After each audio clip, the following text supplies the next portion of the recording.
Okay.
everyone, and welcome to the Google.org Accelerator Generative AI Demo Day.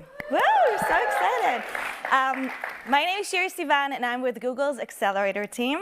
And I am Aaron Ogle with Google.org. Before we jump in, we'd love to know who's in the room. So if you're with a nonprofit, can I see your hands? Incredible. If you're a funder, can I see? Amazing, amazing. If you're with Google or another technology company, amazing. Or if you're just a friend of the show, okay, incredible. So we are so thrilled to have you here. Yeah, we're so excited to be in a room full of world-class technologists, nonprofit leaders, as Aaron mentioned, funders, and most importantly, problem solvers. We're here today because we believe that generative AI is incredibly powerful and presents opportunities to solve important, previously intractable problems for the world's most vulnerable. The 20 teams you're about to hear from today are doing just that. For the past 6 months, they have been building solutions to use generative AI to solve actual human problems, from antibiotic resistance to helping the world's youth succeed in the classroom and in the workplace. And for the first part of the day, you'll get to hear from each and every one of them here on stage, and then during and after lunch, you'll get to chat with them one-on-one in the demo zone right outside, as you've seen in the morning, and experience the brilliant products firsthand. Yes, and to kick off the day and introduce our keynote speaker, I am pleased to welcome to the stage Head of Google.org Technology and Skills-Based Volunteering, Jen Carter.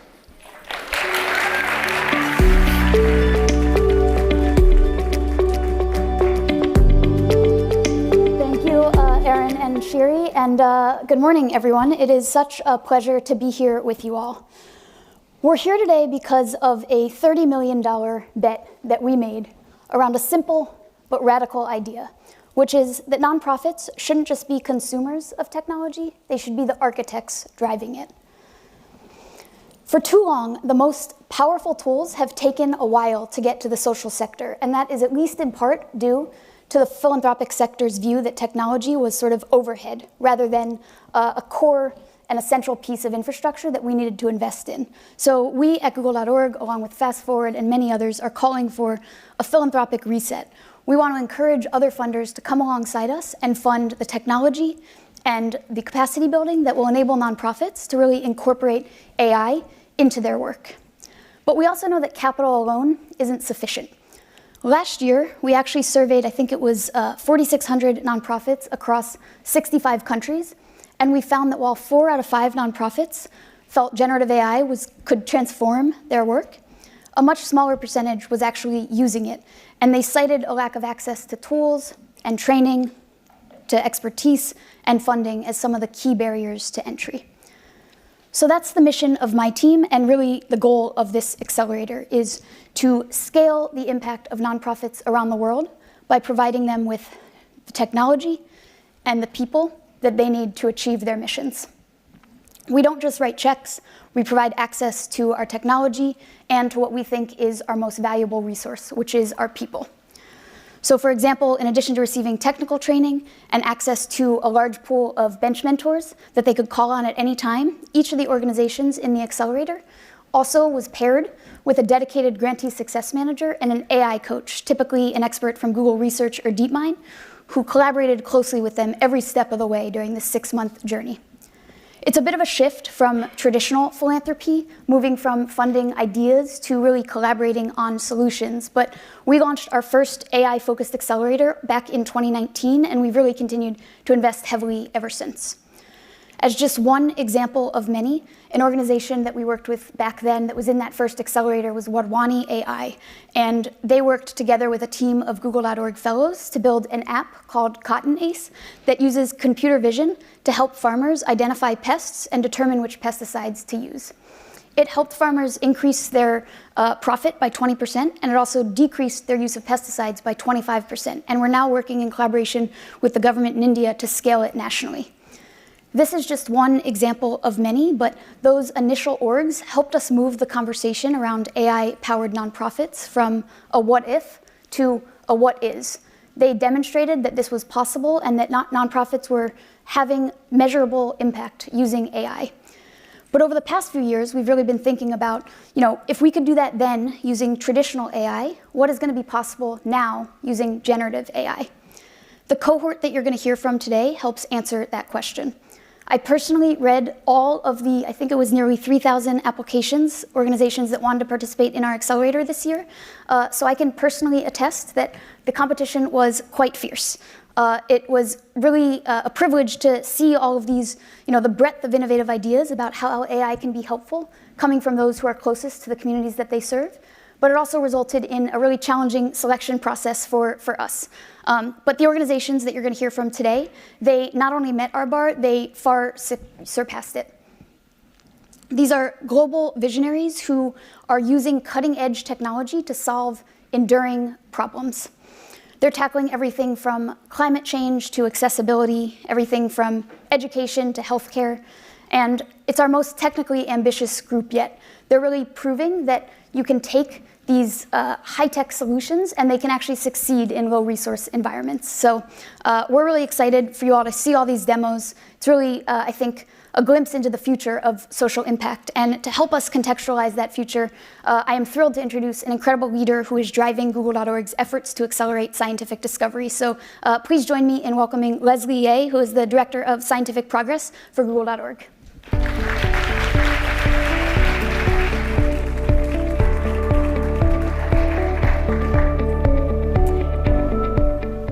Good morning, everyone. Thanks for joining us for the GenAI Accelerator Demo Day. I hope you all had a safe trip here and are getting settled in. We just heard some insights from Jen about the critical role that advanced technology plays in addressing humanity's greatest challenges, and the role that this accelerator has played in fostering collaboration and co-creation between private sector and social impact organizations. I just want to take a moment to reflect on what's been accomplished by partnering this way. So last year in 2024, we had our first cohort of 21 just incredible nonprofits. And together, they're projected to impact over 30 million people over the next 3 years using GenAI to address critical social challenges.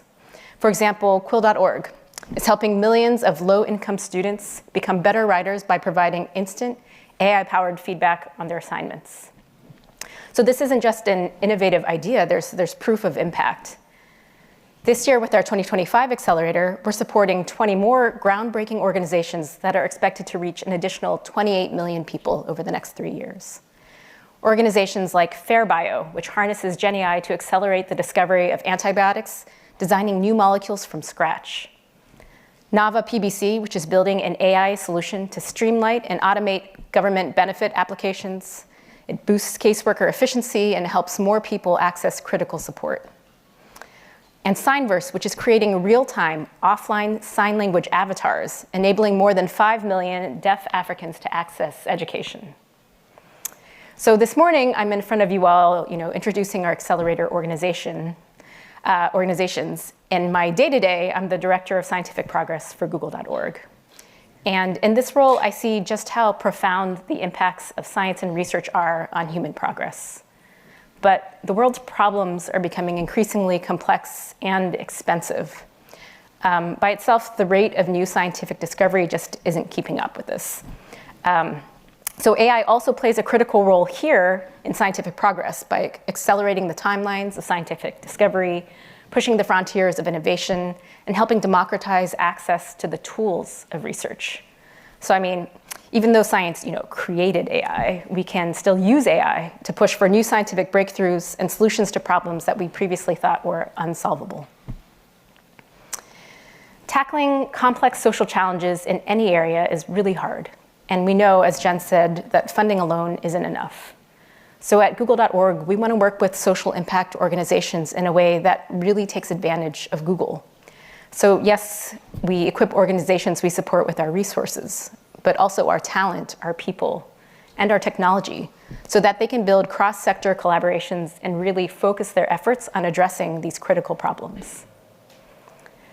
Today, you'll hear directly from a handful of organizations at the bleeding edge of innovation, working in areas like AI skill development for students, to the detection of environmental threats using satellite imagery. These organizations are driving high-impact applications of generative AI that really deliver on the potential to benefit society. And our support of these organizations is really tied to the core mission of Google.org to ensure that the transformative benefits of AI drive fundamental progress for everyone, everywhere. Today's GenAI Accelerator Demo Day is not only meant to showcase these incredible applications of AI, but it's also meant to catalyze future investments and partnerships. We're hoping to drive a multiplier effect and truly make significant progress towards addressing the world's greatest challenges. I'm trying to go to the next slide, but I don't have a clicker. There we go. OK. So continuing on this path, I'm excited to announce that we have plans for 2 new Google.org impact challenges and accelerators in 2026. We're inviting impactful organizations everywhere to apply with their projects that are ready to harness the power of AI. If you're interested in working with us, there's a link and QR code on the screen that you can use to express your interest either now, during the breaks, or after the event. So I have to say, this feels like we're in a moment right now, doesn't it? Like an AI moment. So just here today, we have all of these organizations doing amazing work, and fellow funders here as well, looking to do bold, collaborative, tech-powered philanthropy. Let's work together to pool our resources, open up our tools, connect our people, and really apply our collective leadership to this extraordinary opportunity that we have. Thank you so much.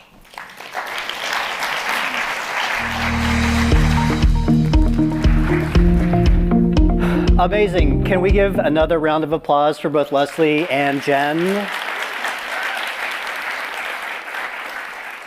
Amazing. All right.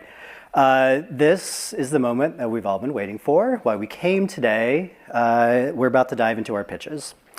I want to explain quickly how this is going to work. We have 20 organizations. They have all been working tirelessly through this accelerator, refining their technology, refining their vision, and they will each have 5 minutes, only 5, to share with you all today. So we're going to move fast. And so, let's get started. You ready? Are you ready? Thank you. Thank you. All right. So leading us off. It's not enough for students just to use AI. They also need to understand the ethics and the mechanics behind it. This partnership with the University of New South Wales in Sydney, Australia, is using games to build the next generation of critical thinkers. So please join me in giving an extremely warm welcome to Day of AI Australia.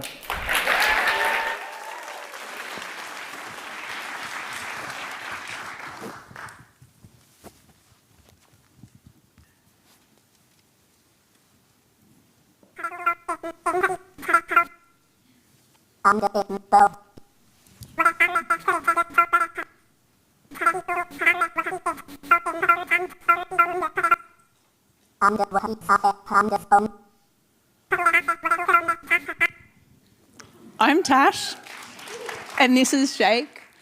We've spent quite a lot of time with Inky and Bot over the last couple of months, creating a game that explores the ethics of AI for high school students. I don't think I need to tell anyone in this room that AI is really changing the way that we all live, work, play, and learn.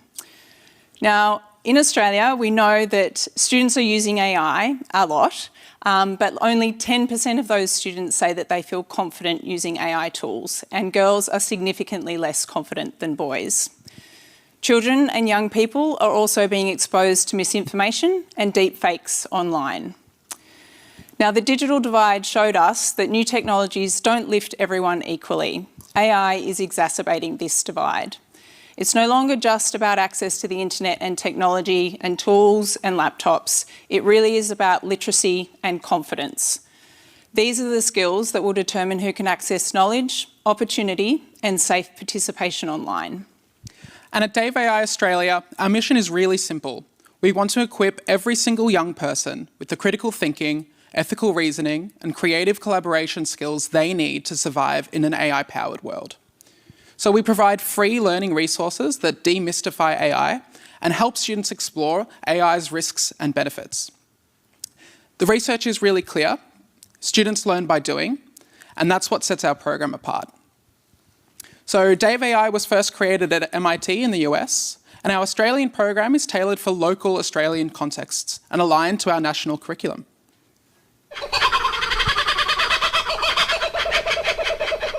So if you've never been to Australia, you just heard the laugh of the kookaburra, an Aussie icon loved by all, which we use in some of our lessons to help teach kids about how machines understand sounds, just like humans do. And where possible, our materials include First Nation perspectives. So here you can see a case study where Indigenous rangers are using artificial intelligence to tackle one of Australia's most challenging problems, our bushfires. Really importantly, the program is built for all teachers, not just tech specialists. So primary, physical education and art teachers equally are confidently delivering the program because everything is ready to go. This enables teachers and students to learn about AI together. We've created a movement with remarkable momentum. This year, we've reached 230,000 students all across Australia. The Google.org Generative AI Accelerator is enabling our next big step. 4 GenAI-powered games that deepen learning for students around AI ethics, digital citizenship, and more. We're excited to share 2 of those games with you today. In Inky's great experiment, students are dropped into tricky ethical scenarios, from classic trolley problems to real-world applications of AI. And students compare their choices to those of 3 different large language models. And the characters Inky and Bot, who you met earlier, help students understand important ideas like moral responsibility, the black box of AI, and the problem of many hands. The game is a safe and engaging way for students to grapple with really tricky ethical tensions around AI. Our second game helps students understand how AI is impacting the information they see and trust online. Win the Farm uses the familiar world of Animal Farm, immersing students in a fictional election between Napoleon the pig and opposition candidate Hetty the hen. Students are tasked with creating autonomous AI bots, crafting their strategies and personalities and deploying them in a dynamic, simulated world. And these bots, they interact with posts, media, and campaign narratives, competing to influence the election outcome. Students get to see in real time how algorithms shape information, how persuasion can work, and how misinformation spreads online. Using technologies like Google's Shield Gemma models, we can ensure that all content generated in the game is safe, controlled, and age-appropriate. So Win the Farm launched as a national competition, and across 2 weeks, 250 teams of students took part, and this helped us sign up over 300 new teachers to the full Day of AI Australia program. One teacher said it better than Tash and I could: students aren't just learning about AI, they're learning through it. And you can try all of our games over at our booth. We have an amazing network of supporters and funders. This year, we've developed prototypes for several more games that we would love to build next year. Your support could make that happen. We would love to partner with you and ensure all Australian students are actively engaged, responsible, and critical users of AI. Join us. Thank you. Amazing. Take it with you. Thank you. Incredible. Let's give them another round of applause. Definitely check out them in the demo booth. Their stuff is amazing. Up next, so every teacher knows the feeling of wanting to help a struggling student, but not knowing how in the moment. The team is giving educators real-time, evidence-based strategies right when they need them most. And here, to introduce their tool, Ellis, please give an extremely warm welcome to the Children's Health Council.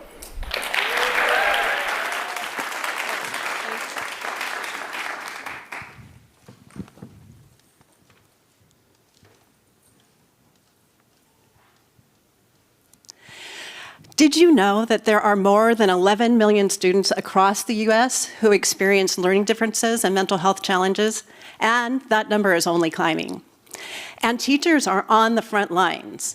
It's an uphill battle for them to really meet the needs of these students, and schools are not simply able not to cope with the immensity of the challenges.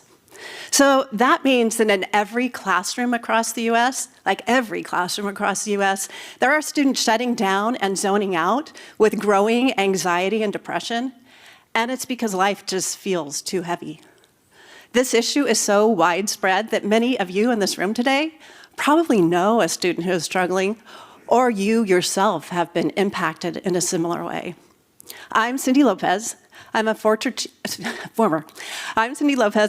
teacher and part of Children's Health Council, where for 70 years we've been supporting students and their families. And today, we've built ELIS, an AI-powered tool to deliver the resources that teachers need to help these millions of kids.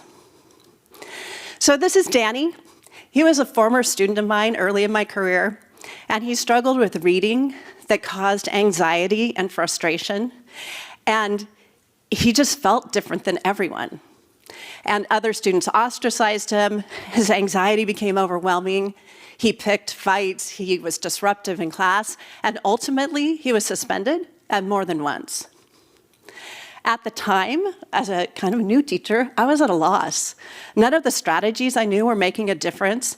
And I reached out to colleagues and specialists, but they were unavailable or slow to respond. I searched the web, but the resources were kind of general, and I wasn't even sure what I could trust.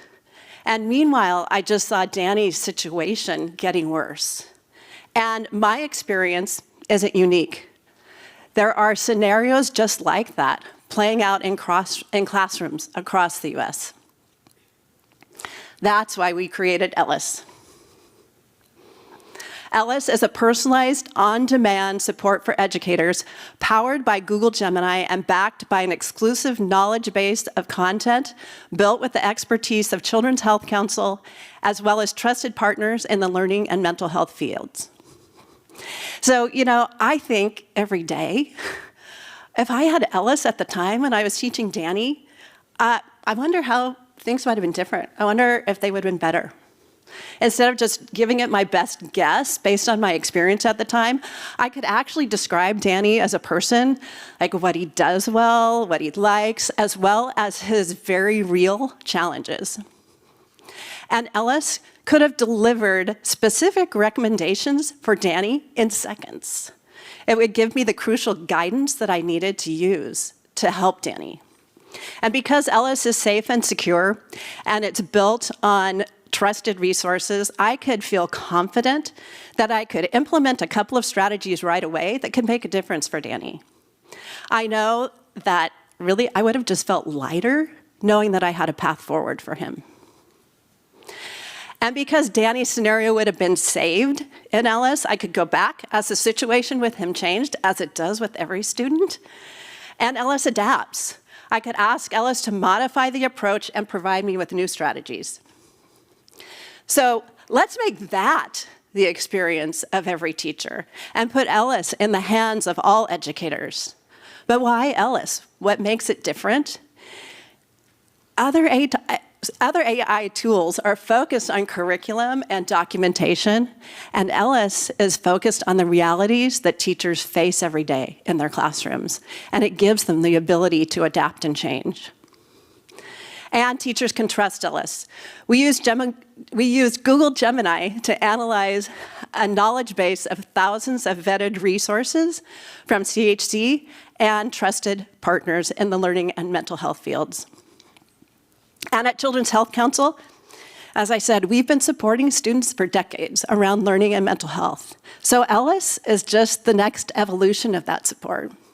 With a team of experts in AI, education, technology, and mental health, along with the support we've received from Google.org and this accelerator, we've been able to rapidly develop a truly impactful product for educators that could really change the game for them.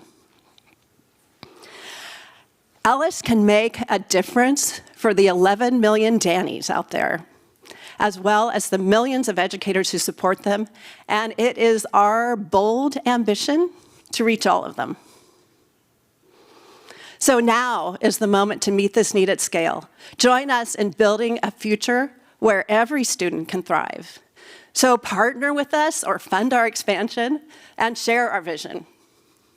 And can I just finish by saying that this really matters to me. It isn't just a product to me, it's a chance for every teacher to be that champion that a student needs. I've been on the front lines, I've seen students get derailed by their challenges. ELIS can be a game changer for them.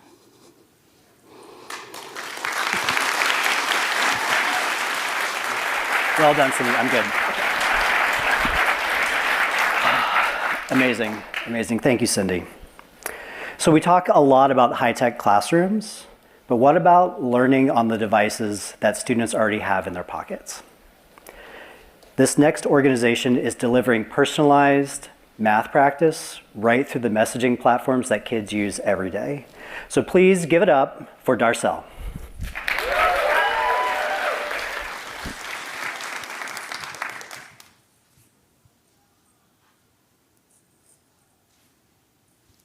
I founded Darsel, and I'm here today because 6 in 10 students around the world are effectively failing at math. They're below minimum proficiency levels. And this global learning crisis isn't just about math, because math education is where students learn problem solving, critical thinking, and decision-making skills that last a lifetime. And I know this firsthand. Math education transformed my life. It opened doors that I never knew existed. But for communities around the world, the lack of math education is keeping those doors closed. Now, in a room like this, we have to ask, why hasn't technology fixed the problem? So I asked Gemini to paint a picture of a typical student in a low or middle-income country, and this is what it gave. And the only technology you'll see here is a paper and a pencil. And Gemini is right. For the average student around the world, there is no laptop and Wi-Fi connection at home. There is maybe a parent's smartphone, but most solutions aren't designed for places where data is expensive, where phones have limited memory. Most solutions aren't designed for local government schools in these countries and for local curriculums. And as a result, there's 1 billion students around the world who are not waiting for the AI revolution. They're still waiting for the digital revolution. So how are we fixing that? How do we make education technology accessible and effective, even in low-resource settings? Well, we are meeting them where they are, with a simple chatbot that allows students to practice and learn math through channels like WhatsApp and Telegram, which are already being used and trusted by families. And it's intentionally simple to use. Even a student who has never used a phone or technology before can use it. We send math questions and the student answers. So it's just like homework, except it's fun and interactive. But it's more than that, more than just questions and answers. When students get stuck, we send them hints and explanations to help them learn. And our AI is constantly measuring student skills and adapting the content to the right level, so that it's never too easy and never too hard, and the students are always learning. And we're able to get students to actually use this technology because we partner with government schools. Math teachers are our biggest allies. They're the ones that tell students about Darsel and continuously motivate them to use it. And they can do that because, unlike us, they have those relationships with the students, with the community, and with the parents. And it's through these government partnerships that we've been able to reach more than 330,000 students so far in countries like India, Jordan, and Nigeria. And they've solved more than 350 million math questions on Darsel. But more importantly, this is actually working.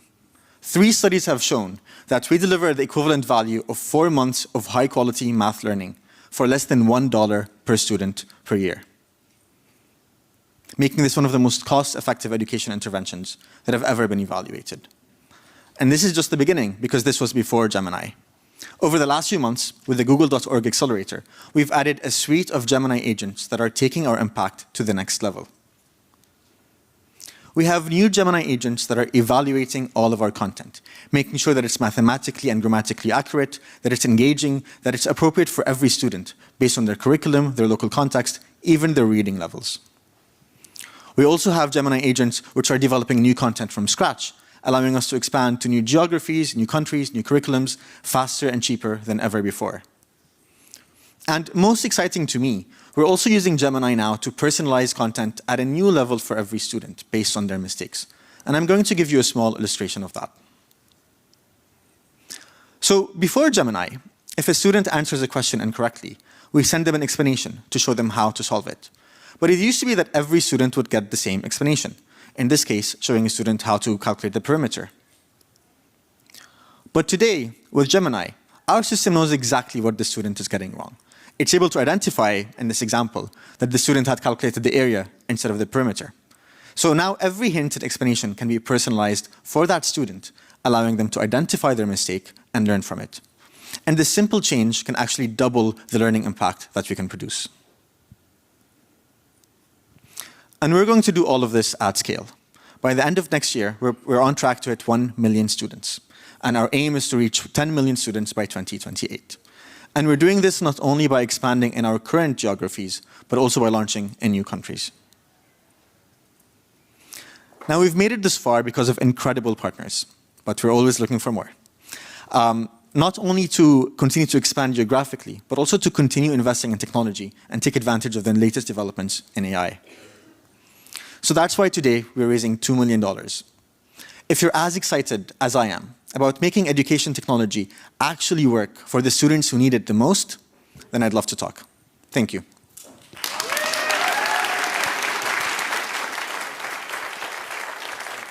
Well done.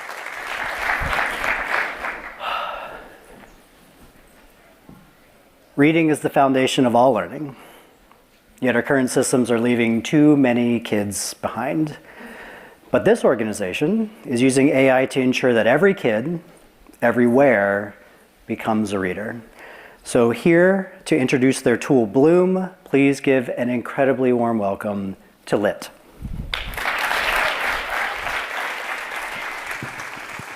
Good morning. Please indulge my teacher heart and let me know if you can, by raising your hand, if you can read the following sentence. Raise your hand if you can read this. Thank you. Okay. So then on the count of 3, I'd love for you to read this sentence out loud for me as a group. Get ready. 1, 2, 3.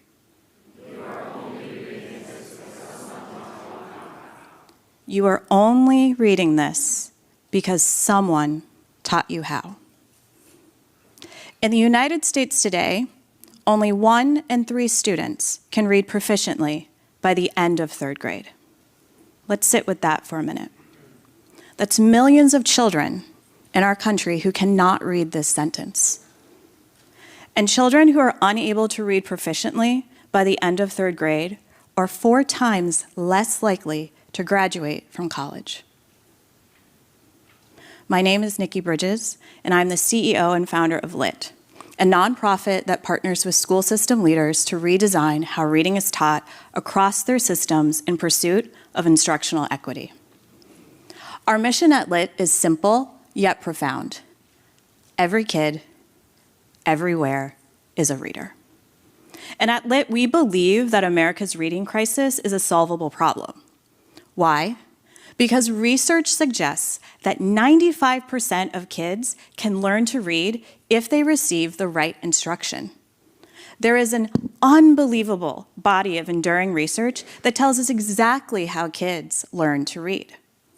And yet, too few teachers ever get the training, tools, or time to deliver instruction aligned with that research. Instead, they're forced to teach in the dark and make daily guesses about how to teach.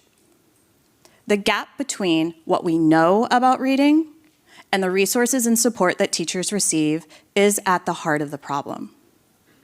But I'm here with some really good news this morning. LIT is closing that gap.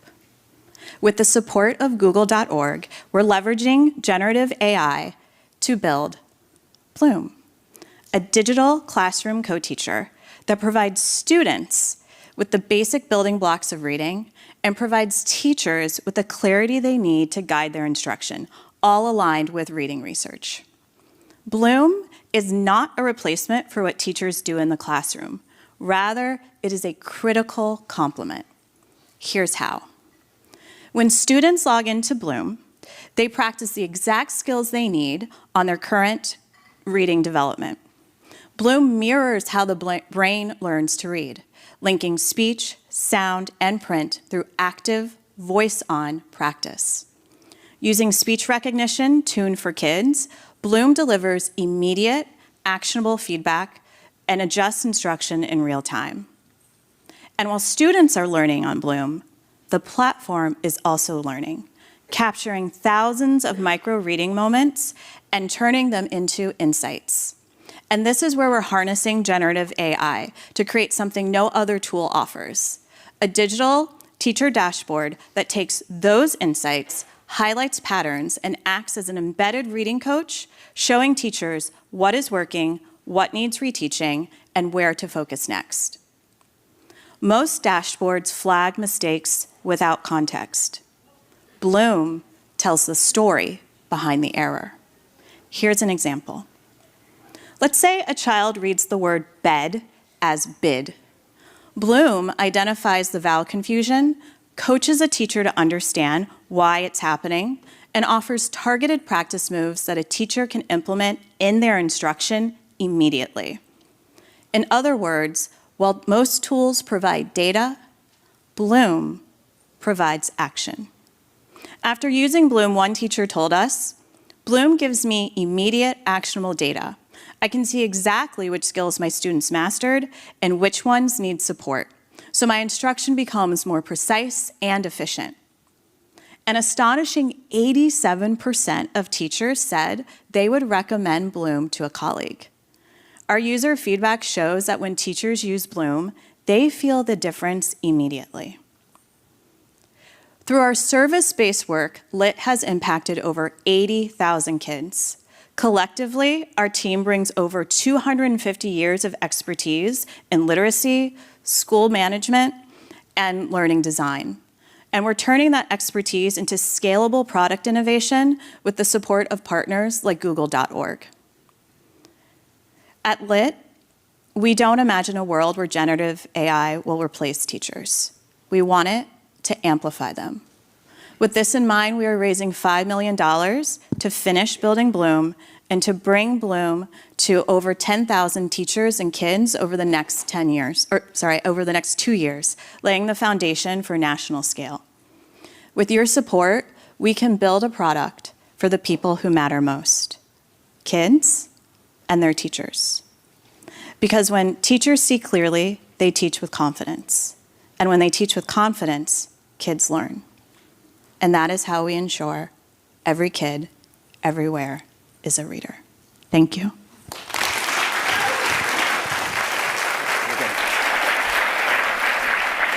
Ooh-wee. Ask any teacher what they need more of, and they'll likely say time. This next tool empowers educators to create personalized, evidence-based lessons in minutes, not hours, improving outcomes and avoiding frustration. Please join me in giving a very warm welcome to Lenny Learning.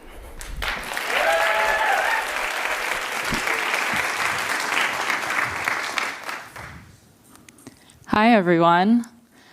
I'm Ting, co-founder and CEO of Lenny Learning. We help educators deliver the right support for every child. Imagine standing in a classroom with 30 kids. 3 cannot read, 5 speak a different language, 10 are falling behind, and 12 of them are struggling with their mental health. That's the reality of teaching today. 25 million kids in the US need specialized academic, behavioral, or mental health support. And behind that big number are real families with real stories. My family is one of them. My co-founder and I both have brothers who struggled with mental health in school.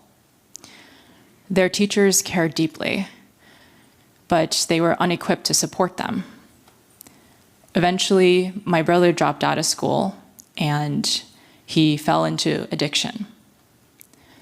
Bryce's brother took his own life. The right school support can be life-changing. But today's educators face more students with more complex needs than ever before. Teachers spend up to 12 hours every week creating or searching for lessons and materials.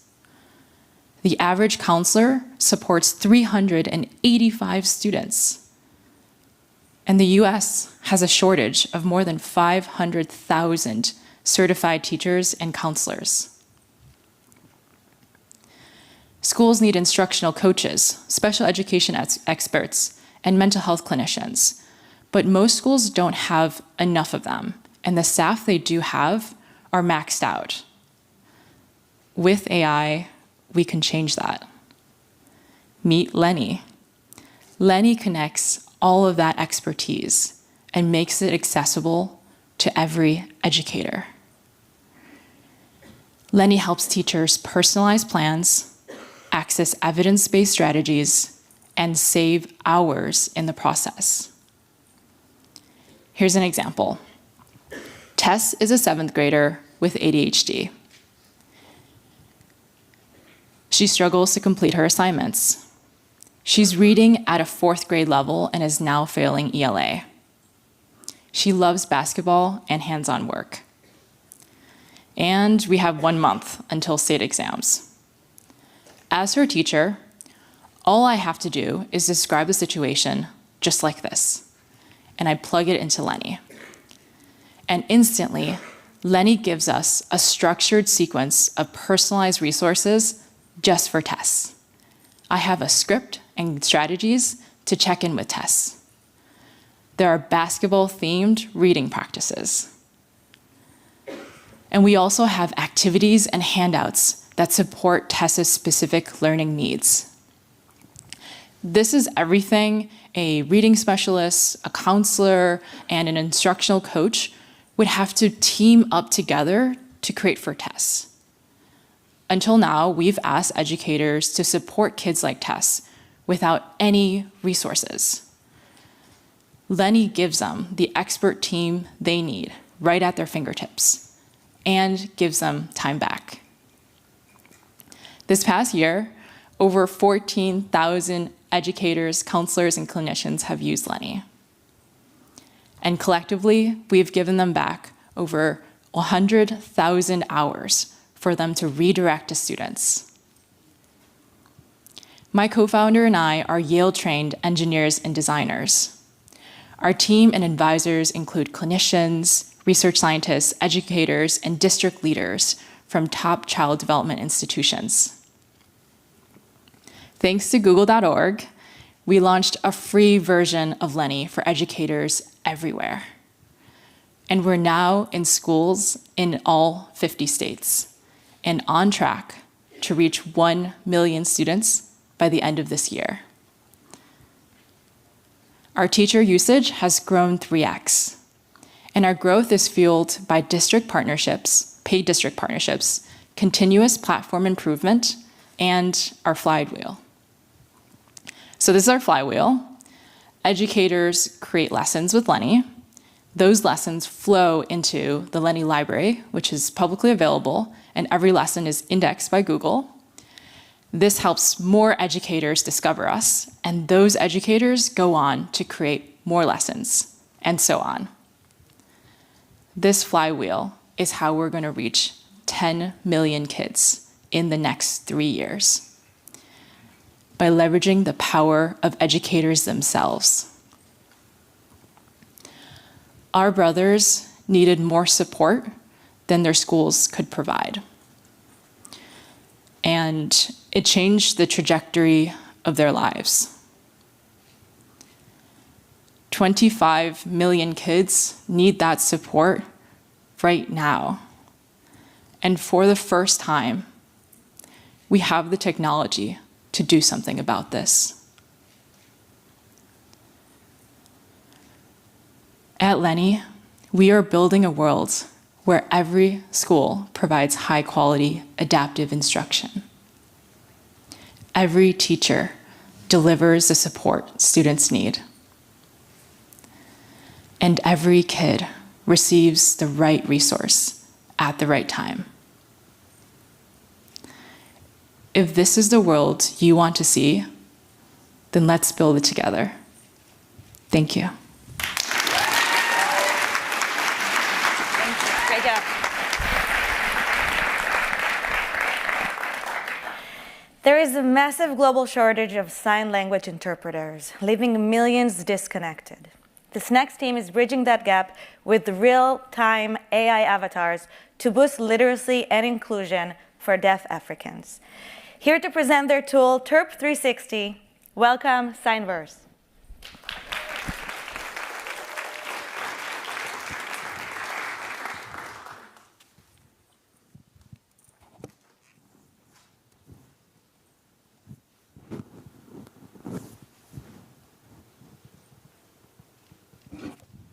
Good morning, ladies and gentlemen. I'm curious, how many of us just understood what I just signed? By a show of hands. And the room went silent. That exactly is the reality that deaf individuals constantly face. Imagine being in a room where people are unable to understand the language that you speak. It makes it very hard for you to be able to really include yourself and immerse yourself into the environment. At Signvrse, we are powering inclusive communication for a connected world. I'd like to share with you some of the statistics that are very shocking. Approximately 5.5% of the world's current population is either deaf or living with hearing loss, and 40 million of these individuals come from the African continent alone. Now, they face three major challenges. We have the systemic barriers that are caused by the communication gaps, which makes it very hard for them to be able to include themselves in the society.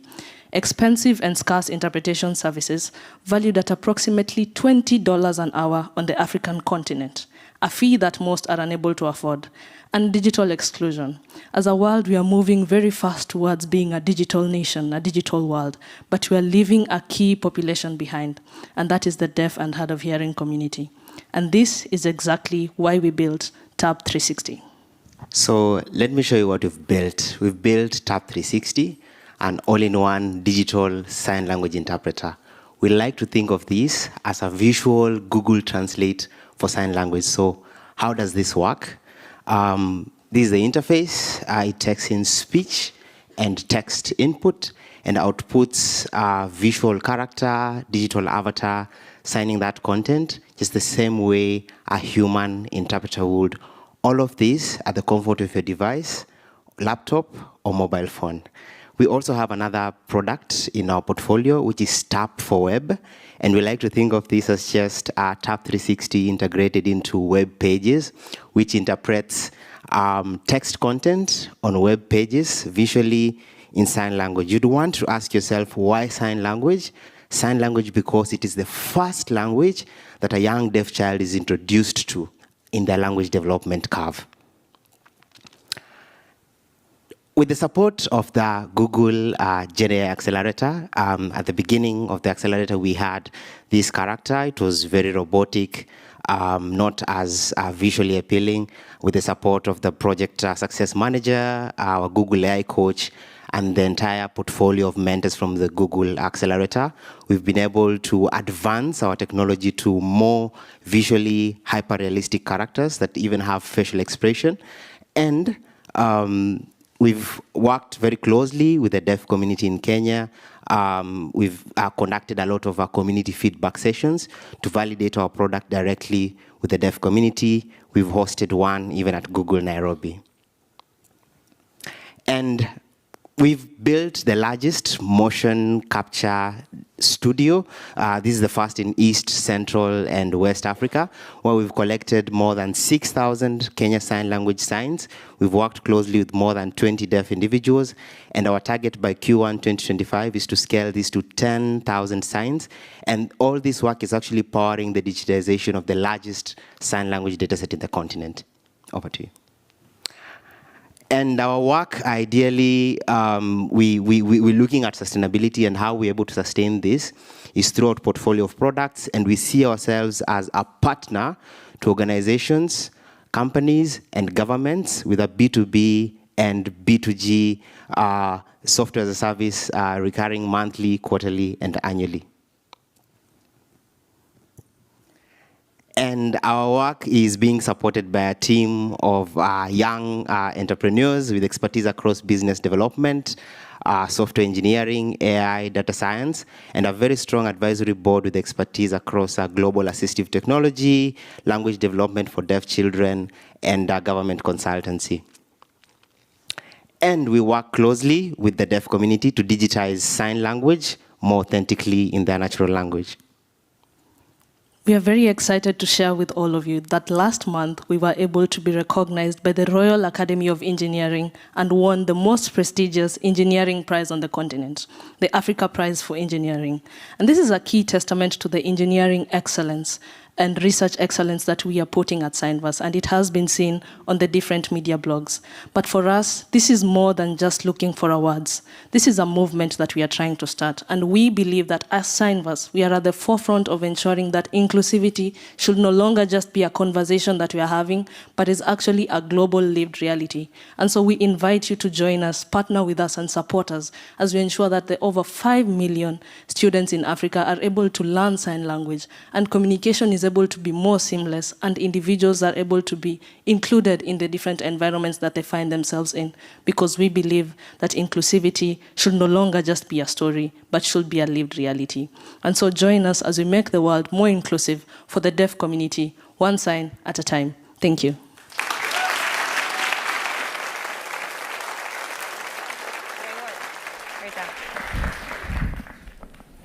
Finding a career path today involves navigating a confusing landscape. This next solution unifies it all into one coaching platform powered by AI to help people find their way to a better future. Please welcome Single Stop AI.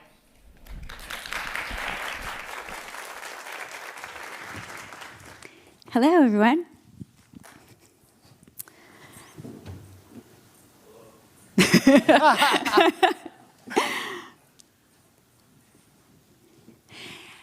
David Brooks from the New York Times calls this generation, Gen Z, the rejected generation. This is Maria. She's applied for over 400 jobs online cold and has heard back from not one employer. This is Kevin. He is a low-wage retail job worker, dropped out of college and trying so hard to break into a career. Both of them are experiencing so much despair as they think about their futures. And yet, 40 million Americans, just like Maria, are using LLMs for career guidance. But they're doing it piecemeal. Resume here, research there, because they don't know all the steps. So sadly, this means that they only get help for the things they actually ask for. But there are so many steps that job seekers don't even know to ask for.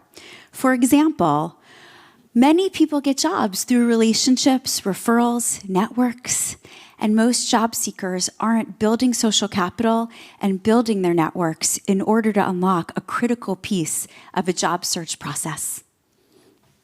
So I'm Steve. I'm CEO of SkillUp.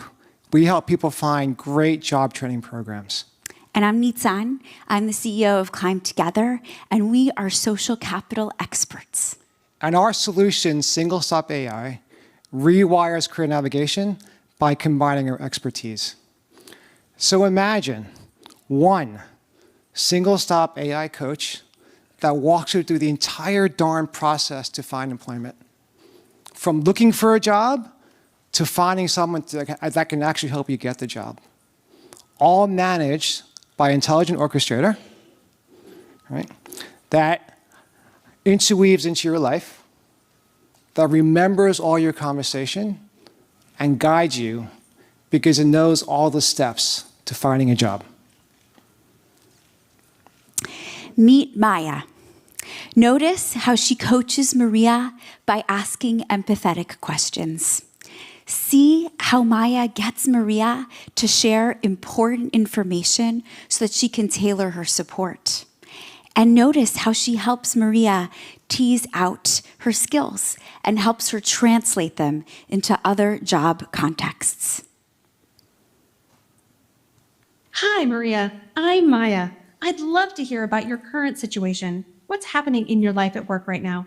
Yeah, I've been stocking shelves at Target for 3 years now. I know I need something better, but I don't even know what's possible. I'm a single mom, I have 2 kids, and the bills never stop. 3 years of dedication while raising kids alone. That takes incredible strength. You mentioned you've been at Target. What have you gotten good at in those 3 years? I'm good at organizing things, so I make the displays look nice.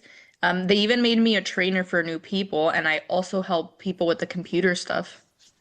So you're teaching, organizing, and solving tech problems. That's knowledge transfer and process optimization. Those are skills employers actively look for beyond retail. I really never thought about it that way. Watch what's happening behind the conversation in the developer dashboard. Maya isn't just chatting. She's building Maria's career profile in real time. Every exchange adds structured data, her personality profile, her work preferences, and ultimately articulating skills that Maria didn't even know she had. I have no idea what jobs I could even consider. Let's do a quick assessment to find what naturally fits you. I'll ask about your work preferences. There are no wrong answers. Would you like to try it? Sure, let's try it. The system just assessed Maria's personality through conversation. It then matched it to careers in the SkillUp database. It then found training programs in her specific location and calculated her financial aid eligibility. No forms to fill out, just natural conversation turned into actionable data. Before you commit to the program, let's find people you could talk to about these careers to hear what the work is really like. You might know more people than you think. We call them weak ties. I told you, but I don't know anyone in medical fields. Not directly, but think broader. The single-stop AI orchestrator saw an opportunity to help Maria use relationships to gut check whether this role feels like a good fit. To do this, it called in our social capital agent, Goldie. Goldie taught her about weak ties and helped her create a template message for 2 specific people. After a few chats over a few weeks, Maria can now articulate 3 professional skills. She also identified a career path with local training programs and found human connections to validate this potential new industry and role. All right, we got some big plans. Come find us at the demo booth. Thank you all very much.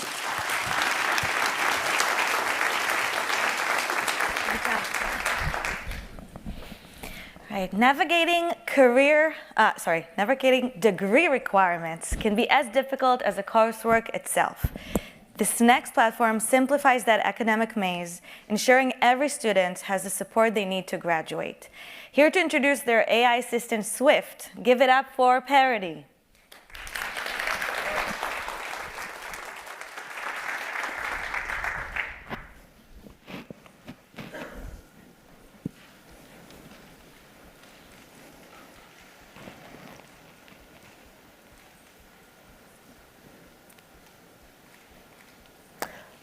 Good morning. I'm Dr. Shmona Simpson, founder and CEO of Parody, and I want to tell you a story. Meet Devin. Devin is brilliant with the potential to achieve his dreams. But Devin is also a first-generation college student. No one he knows has ever completed college before. What degree should he choose to power his career? Who does he turn to when something goes wrong? Every 15 minutes, a student leaves higher education in the United States. And first generation and low-income students are up to 3 times more likely to be the ones who drop out or withdraw. And while this costs the US tens of billions of dollars every year in lost revenue, the real cost is the potential of the millions of Devins that we never get to see fulfilled. Now, every student has a person dedicated to coaching them. Advisors care deeply, but often they are buried under emails and policies and spreadsheets. One advisor can be supporting 500 students, and there simply are not enough advisors to meet demand. Students don't fall through the cracks for a lack of effort. They fall through for a lack of access. What if every student and advisor had an assistant on demand, a trusted guide who could answer questions instantly in plain language, anytime, anywhere? During the Google.org GenAI Accelerator, we built an AI-powered advising assistant that understands the lived realities of students and the challenges advisors face. If I go to one office, they say something else. I go to the other, they say another thing. What major in finances, how to pay for school, how to go to school, what times and work, and just like how to balance it all. I felt like I was guessing a lot of the way, yes. So our session objectives here is we want to capture real student questions. Swift is an AI-powered career coach to make sure students graduate on time. The vision for Swift is just that. Students can go on this odyssey with all the best-in-class data-driven approaches around how they achieve their success as students and eventually into their career. Let's dive into Swift's functionality. Students can have all their policy, finance, and career questions answered in plain language, anytime, anywhere. No more long lines. Swift doesn't just answer questions, though. It maps real options based on the actual programs available at their school. And the agent drives action by drafting the email or completing the form, turning confusion into momentum. Swift is also the campus memory. Every time a policy or handbook is updated, it learns, getting more precise and context-aware over time. And every response includes a clickable source, so we know where the information comes from. It even guides students through the tasks they need to graduate. Advisors also have their own chat to amalgamate all the policies and get advising tips and tricks. They're even alerted to proactively support students for high-stakes decisions. Swift is different. Swift has a hands-free ingestion and orchestration engine, allowing schools to onboard in hours, not months. Swift is designed for first-gen and low-income students, making it relatable and culturally aware. This product is brought to you by students, researchers, and technologists who have lived this problem, not imagined it. Our engineering with advisors ensures that every message is considerate, helpful, accurate, safe, and empathetic, reflecting what good advising should feel like. We've engaged with many partners along the way, but our most meaningful work has been co-designing Swift with the very students and advisors who use it. Already, 100,000 students have access to this tool, and the feedback says it all. They love co-creating this app with us. They want this app on their campus, and advisors are saying that the app improves their efficiency. Today, there are 13 million students at access-oriented institutions, and graduation rates are below 70%. This is why the student success market has grown to $53 billion, because the need is massive, but the opportunity to make a difference is even bigger. Our vision is simple and urgent. No student, regardless of income or zip code, should lose their chance at a degree because help came too late. We are looking for scale support, institutional partners, and innovators who want to collaborate with us on the next iteration of Swift. With your support, Swift can help millions more Devons not just enroll, but truly belong. Come and see us at booth 18. Thank you. Great job.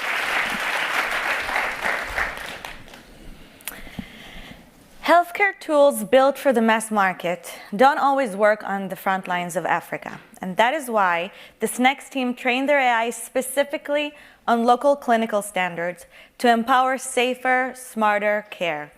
Introducing their project Afya Jema, please welcome Aga Khan University.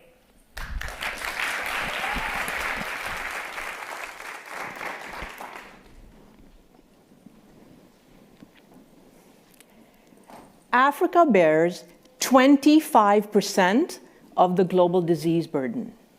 Yet, they only have 3% of the global health workforce and receive less than 1% of global health financing.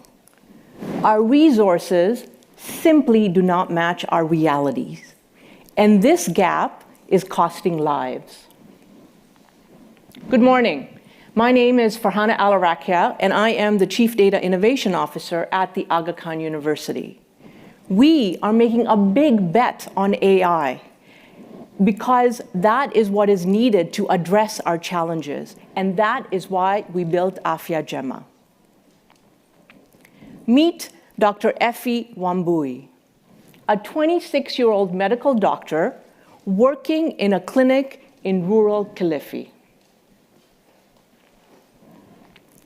The sun is barely up, and the waiting room is already full. Effie takes a deep breath. She is the only doctor here. No attending, no clinical specialist that she can call. Her only support, this worn-out pocketbook from medical school. This is not a rare story. In Kenya, one doctor is responsible for over 5,000 patients. That is 5 times the WHO recommendation. Every diagnosis, every decision rests solely on her shoulders.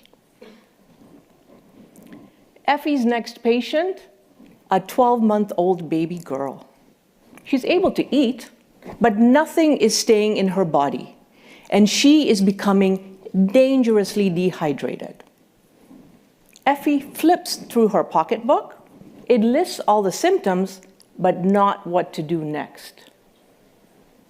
Out of curiosity, Effie checks ChatGPT. It does recommend solutions, but guess what? None of those treatments are available in Kenya. Then Effie opens Afya Jema, a new app her team is piloting.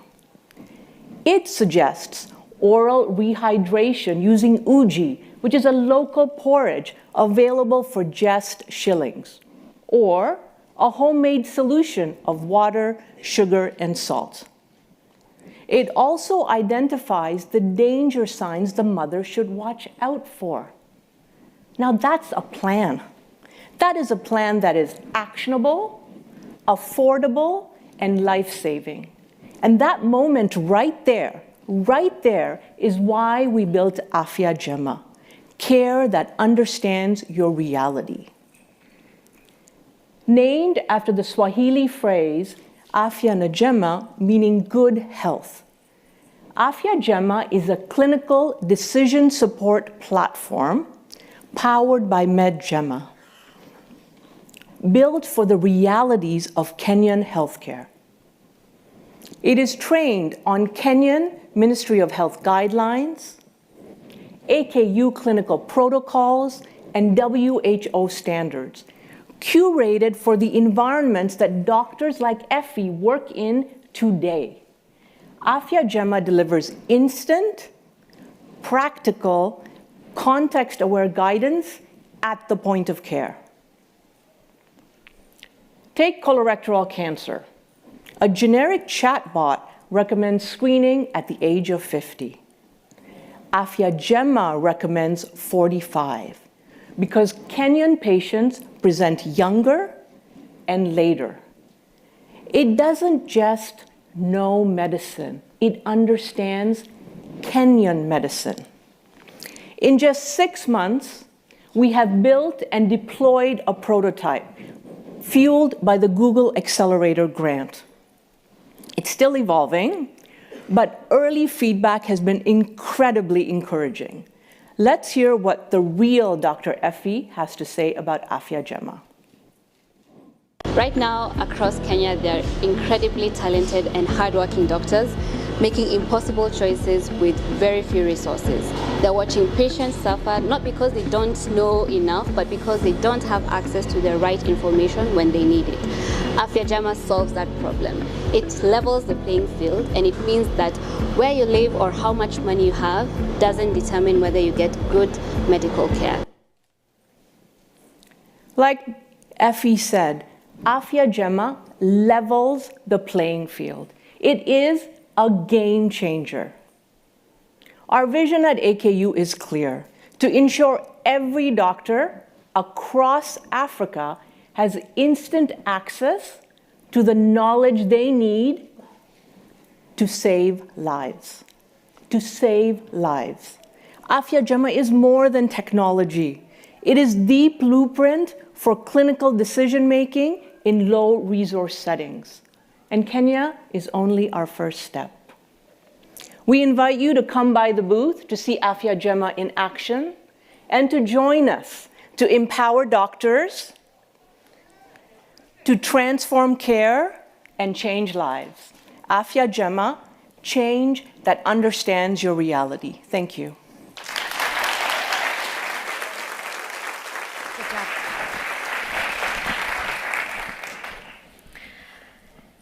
Cancer is scary and confusing, and patients can easily be overwhelmed by all the information involved with treatment. This organization is cutting through the noise, empowering patients and doctors with the personalized insight they need to make life-saving decisions. Please welcome the Technical University of Munich.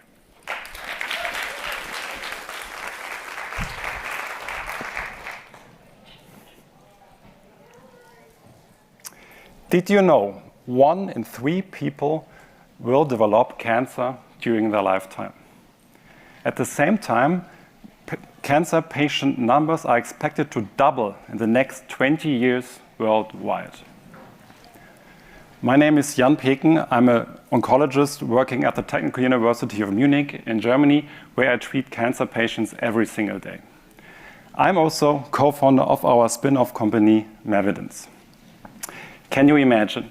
Doctors like me spend up to 5 hours per day on the computer instead of caring for patients.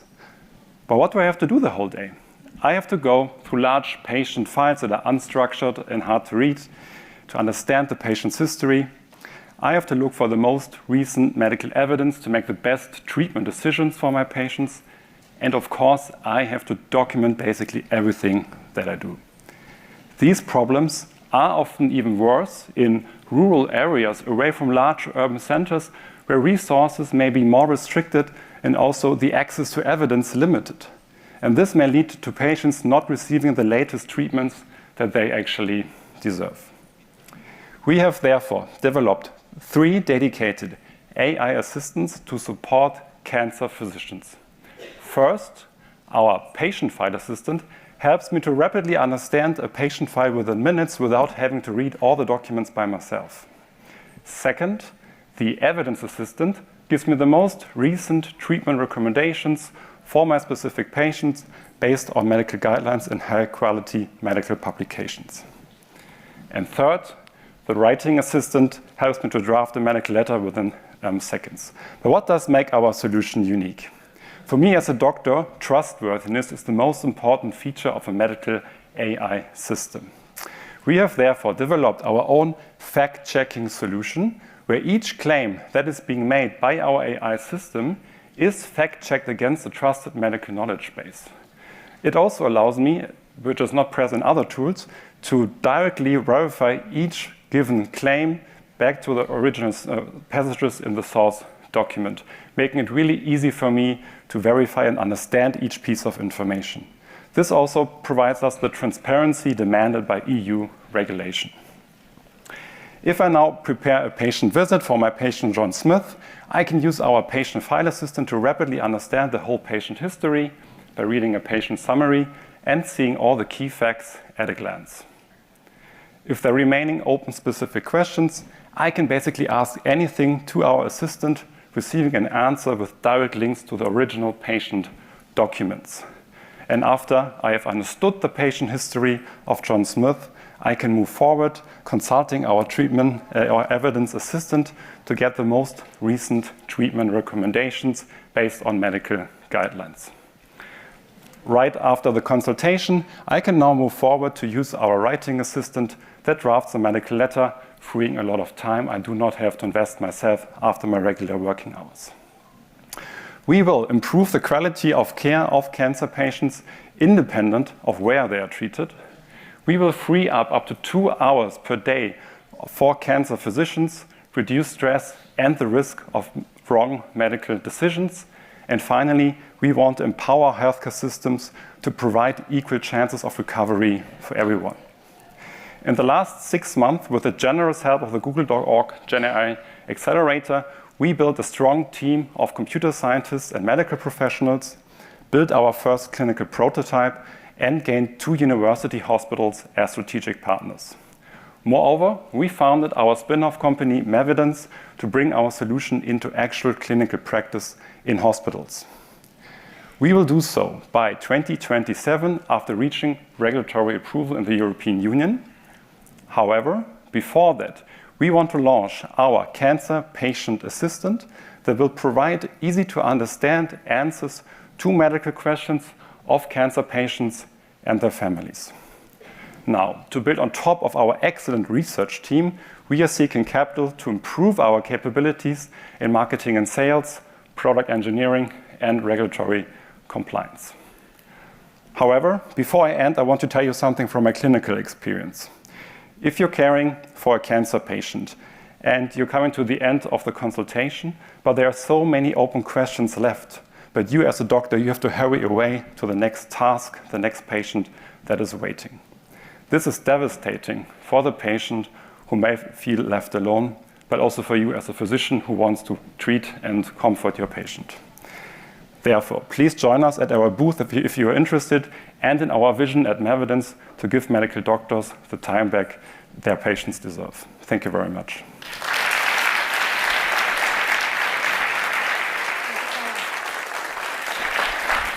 All right, let's make some noise for the first round of presenters, everyone. Right. We've really seen everything from sign language to cancer care, and we are only halfway there, and that even rhymes. We're going to take a 15-minute break, but please don't wander off too far. Please feel free to grab some coffee, stretch your legs. But when we come back, we're shifting gears into a panel discussion on philanthropic partnership, and followed by the final 10 pitches. So please, we'll come back in 15 minutes. We'll see you then. Thank you.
Good afternoon.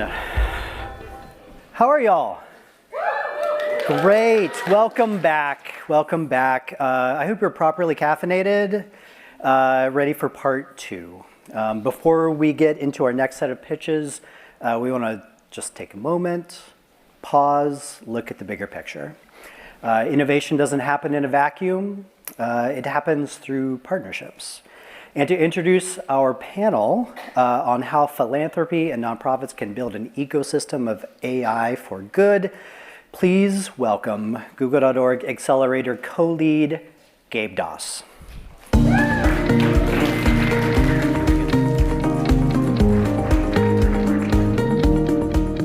Hi, everyone. It's great to be with you today. We're going to get comfortable because we're going to have a conversation. As mentioned, I'm Gabe Doss. I manage skill-based volunteering for Google.org. In our work, we are fortunate to work with the organizations that you're hearing from today. And they are working with the communities that they serve. And so we're really fortunate. Our work is people-centered. On the other side of that are the AI engineers coming from teams like Gemini or Gmail to work with our nonprofits to understand how they can build out solutions to help teachers in schools, or help students learn, or help doctors serve the right amount of patients, like some of the solutions that we've heard today. And I was speaking with one of the founder and CEOs of an organization today, and they were reflecting on their accelerator experience. And they said that, the technology isn't easy, but the partnerships are hard.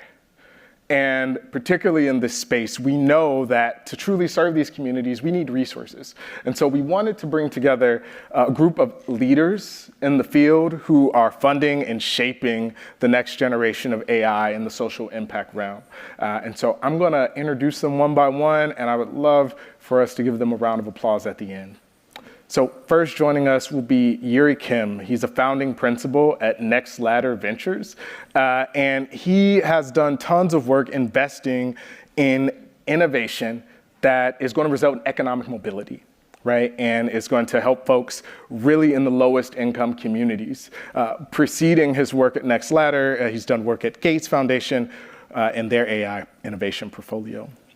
Next, we will be joined by Malia Simons, who leads corporate philanthropy at Bloomberg. And so much of her work has focused on how do we build cross-sector partnerships in this space, and she brings 2 decades of experience. We're excited to have her. Last but not least is Haifa Badiuzzaman, who will be joining us representing the Rockefeller Foundation. She manages AI partnerships there and will really give us a unique lens on how do we introduce responsible AI to government and in civic innovation. So join me as we welcome the 3 of them.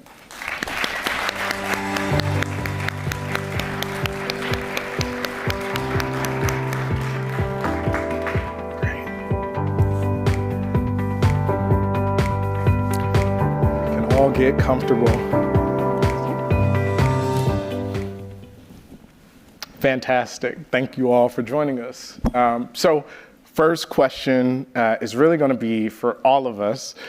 We've seen lots of really fantastic presentations already on how AI can be uniquely innovative, right? And so if we think about what some of these AI nonprofits are working on from your vantage point, what excites you most about the potential of AI to really advance social impact right now?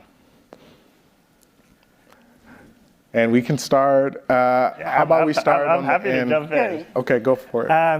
Yeah, no, first of all, thanks for letting me be here. I think it's really exciting. So exciting to see the actual work happen in the ground. One thing I always like to joke is, like, in philanthropy, you don't actually do anything, right? Like, you're giving money away, and the folks around the room are the folks that are actually doing the work on the ground, so really appreciate it. I think for us, we are really thinking about this notion of what we're calling NavTech, navigation technology. It's like fetch. We're trying to make fetch happen, so everyone needs to say NavTech when you think about this work, which is to say, like, navigating complicated situations like we've seen across the demos today, it's really hard and used to be way more expensive to do, used to have a lot more barriers to access to it. And I think the technologies that we're seeing today are really lowering that bar, making it much more accessible to a lot more folks. And for us, that's what's, like, really exciting. The more we're able to see really innovative solutions that are low cost that help people navigate complicated situations, that's what we want to encourage more of. This idea of NavTech, I love that. Malia, I saw you sort of peek up. What do you think? Well, what I'm excited about, obviously, is meeting all these amazing founders, hearing about this wonderful work that these organizations are doing. And some of them I know already. And so to see them kind of come to a different level or the next phase of their work, and to see that it's been successful and they have follow-on funding and they're reaching new heights and doing, more incredible things, it's really exciting for me. Totally agree. We are very excited by the idea of follow-on funding for these orgs. It's not something that we always see. Haifa? Yeah, I think the piece that stands out to me the most, is that AI is enabling nonprofits to deliver on their core missions at a level of quality and scale that wasn't necessarily possible before. And so, it's kind of like information is a real luxury in many contexts, and especially for a lot of our funders in global settings, such as like Kenya and Rwanda and Colombia, the sort of capability of the personalization of the information, the customization, the speed and scale, as well as the quality, that is where I think we're seeing that AI is having potentially life-saving consequences. So I think that's just huge in terms of the impact. And the technology is finally enabling nonprofits to, the capability to match just the magnitude of the problem that they're solving. So I think that that's really exciting. But, I would be remiss if I didn't also just like name and recognize that this is really just the tip of the iceberg, right? There are so many nonprofits that are not with us in this room today. And there are still major gaps along the lines of, whether it's technical expertise or advanced AI infrastructure, or flexible funding, in order to try that risky kind of like pilot and scale it. So I think that there's really a role for us as funders to play. I hope to see a lot more funders joining us on this journey. And at the Rockefeller Foundation, we strongly believe that technology can be a force for good when it is in service of vulnerable populations and their needs and pain points. So one example I'll share, which we're really excited about, is this past year, we partnered with Cassava Technologies in Africa in order to set up an AI factory on the continent so that we can provide more locally accessible compute that is more affordable, more accessible, so that it's not just groups like those that we're funding, but many more who can access this. So we think that that's really key, and hope to see a lot more coordination in the sector to address those foundational gaps that we need to bridge. That is really exciting. And I love how you highlighted some of the trends that we've seen in the last year, right? This technology is becoming customizable in ways that make it really useful for certain communities, and it's becoming hyper-local, right? We've seen that in some of the presentations today, right? How are we doing this work in Kenya or in specific places in the US? So thank you all for that answer. Okay, I'll go to Yuri next with a specific question. So we've heard from a variety of organizations today, but most of them are at this inflection point where they're ready to scale, but of course they need more coordinated support and partnership. And so I know that Nextladder Ventures is hyper-focused on organizations that are poised for scale. What are some signals or indicators of readiness for scale, particularly for early stage AI nonprofits, that they can focus on as they get ready to move to that next stage? Yeah, I think first of all, I'd like to somewhat introduce Nextladder Ventures. I think up to about 3 weeks ago, we didn't have a website, so we are very, very new. And we are a shop that's really thinking about economic mobility within the US, and this trying to create this market around what we're calling NavTech. Everyone will say it with me, NavTech in the future. And we are thinking about both grant making and actually some equity investments in earlier stage organizations to really think about how do we get these organizations to be at a point where they are scaling. There are a couple of things that we're thinking about, and as I got to watch some of the demos, lots of folks were addressing them. But one thing is does this stuff work, right? I think that we are all excited and we see really great demos, and I do think that we're gonna have to get to a point where we are asking the tough question of are we running good enough A/B testing? Are we running good enough evals to actually show that this is improving efficiency and frankly is ultimately impacting the outcomes for our target population? I'm not saying that we need to have that solved as we're at this point, but having a clear plan for how you answer that question. I think the other is just around how we think about who the customers are and what the market is. I think scale by definition means that folks need to be adopting it, and being really clear-eyed about who those folks are and how we're going to get them to utilize the tools. If you build it, they will come model. We all know, any of us has been in the nonprofit space long enough, that does not work. And so being really thoughtful there. And then the last thing is just around sustainability. I'm not saying that every nonprofit needs to be a business, every nonprofit needs to be a SaaS.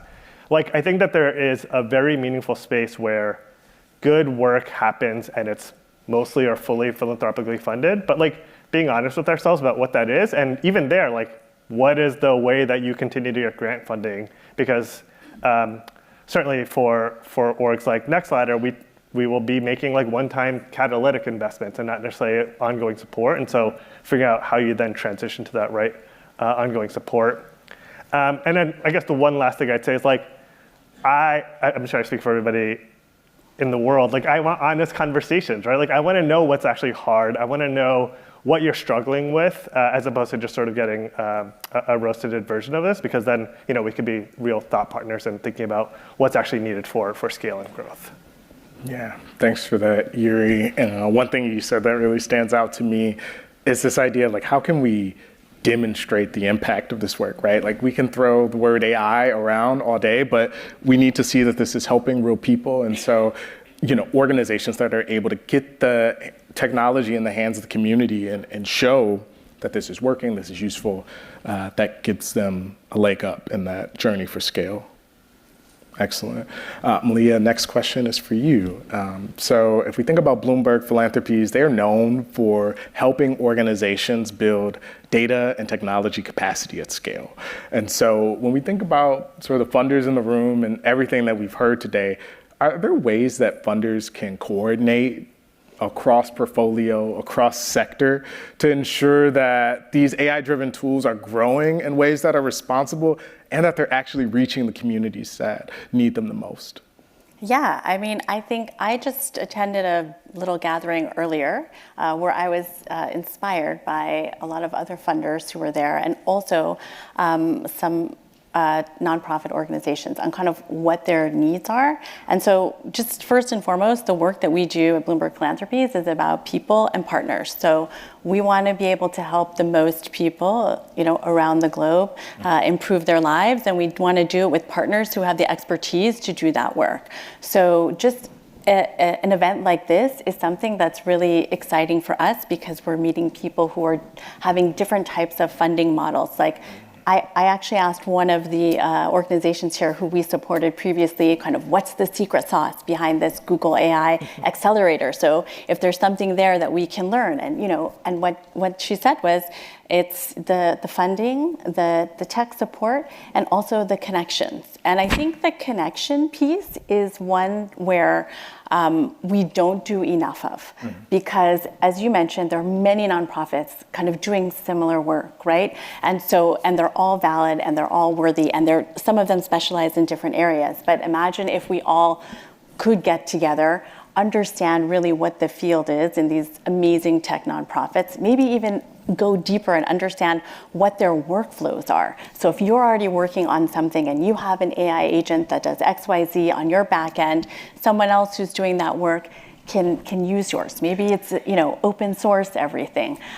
Just eliminate these redundancies, right, that lead to all of this data gathering or this work that we don't want to be funding each of our own bespoke kind of projects, right? We want to be helping the entire ecosystem. So I think that's sort of a roundabout way of saying, I think as funders, we need to come together, I think, more often. Could just be in that green room, could be outside having coffee, but learning about what we're doing, not just staying in our silos. And if you look at the slides that are coming up, for each of these organizations at the end, there are very similar funders, but who knows if they're actually connecting with each other, or this organization happens to be in the portfolio of 5 separate funders. So I think that's something that we could work better on, to scale. And just the last point is, Yuri's making investments of funds. Maybe we can also provide funds, but maybe we can also provide in-kind support or tech support or convening support. And so I think we just need to better communicate so we can do more. I love that. Yeah, really this energy of collaboration, right? Like, I love your point that we've seen so many of the same funders across orgs, and it's becoming a really small bubble, right? And so how can we spread the wealth? How can we inspire more nonprofits and social impact organizations to do the great work we're seeing? And then how can we stand alongside them and say, hey, this isn't a competition, right? Like, we all want to see social impact succeed.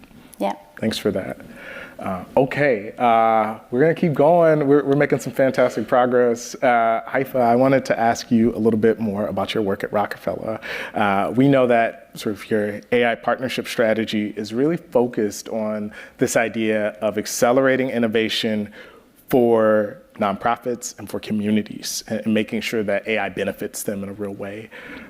If we think about sort of how do we ensure that AI advancements deliver what they say they will?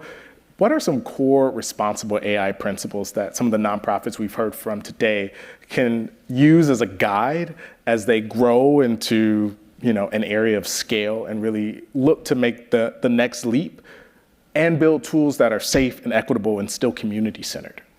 Yeah, that's a really good question. I like to think of responsible AI as maybe like a muscle that needs to be worked constantly in order to stay fit and healthy. So just like at a baseline, a practice and an approach that is very iterative. You keep coming back to the table and making sure that folks are aligned. There's many principles out there, whether it's like more on the technical front, on the non-technical front. But in my conversations with grantees, it's actually been very humbling to keep coming back to this first really core principle, which is what I like to call as having a problem orientation rather than a technology orientation. Nonprofits are often under pressure to adapt to the tech rather than to pick the tech that works best with the organizational constraints, budget, questions of sustainability, and people and processes, right? And so I think just always it's really important to have that problem orientation because it brings like real clarity. And I think with that clarity, there's a couple of things, which is we do a better job of identifying the real need and cutting through the white noise. You may realize that before you take on and bring AI into the mix, like perhaps we just need to like clean up our data and have good data hygiene practices so that we don't end up, exacerbating poor data quality issues, and then you have a tool that doesn't actually do what you think it does. So I think that that's kind of one aspect of it. But the other would be just prioritizing really foundational steps like good data governance and really robust data privacy. And this is hard for nonprofits. You may not have the internal expertise, but I think funders can really step in, right, to bring in that like sector lens, to lift up examples of grantees that are doing that good job. And I think, transfer some of those learnings to help more practice this. And then I think the other thing that I'm excited about with a problem orientation approach is that we have too many metrics we measure in our sector, like 10 to 15 metrics, but the problem orientation and the clarity helps you pick the like 1 or 2 metrics of success that really track against that outcome that we're trying to achieve. And I'm excited for AI as almost a forcing function to bring more rigor to our sector and effectiveness, which I think is a gap that nonprofits and funders alike, could do better on. So that's what I say, what is like the first bucket. The second that I think is really critical is more external facing, which is community engagement.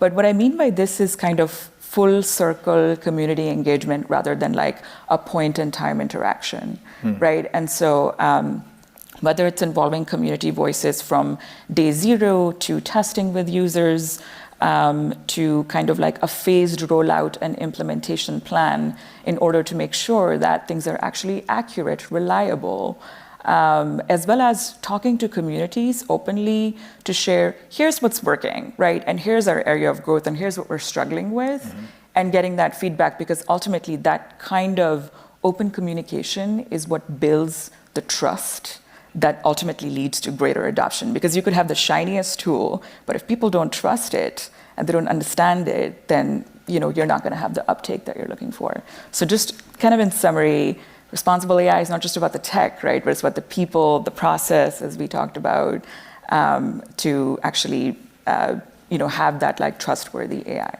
Yeah, I love that idea of thinking about the problem that we're trying to solve.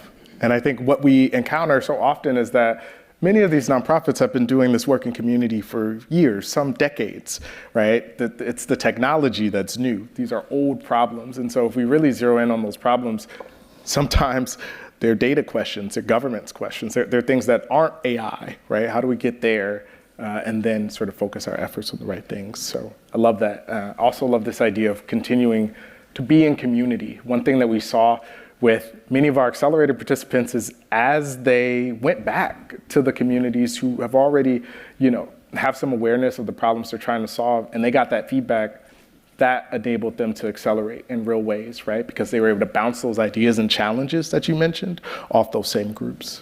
So all really great points. We are coming to our last questions here. And so we're really fortunate to have all of you here and to also for you all to have, tons of experience in this space. We know that the AI landscape has changed tremendously over the last year. We know that the social, political, and cultural landscape continues to evolve. And so with all of that in mind, another year from now, what are the ways that you would hope to see the AI for social good landscape evolve? And that's a question for all of us.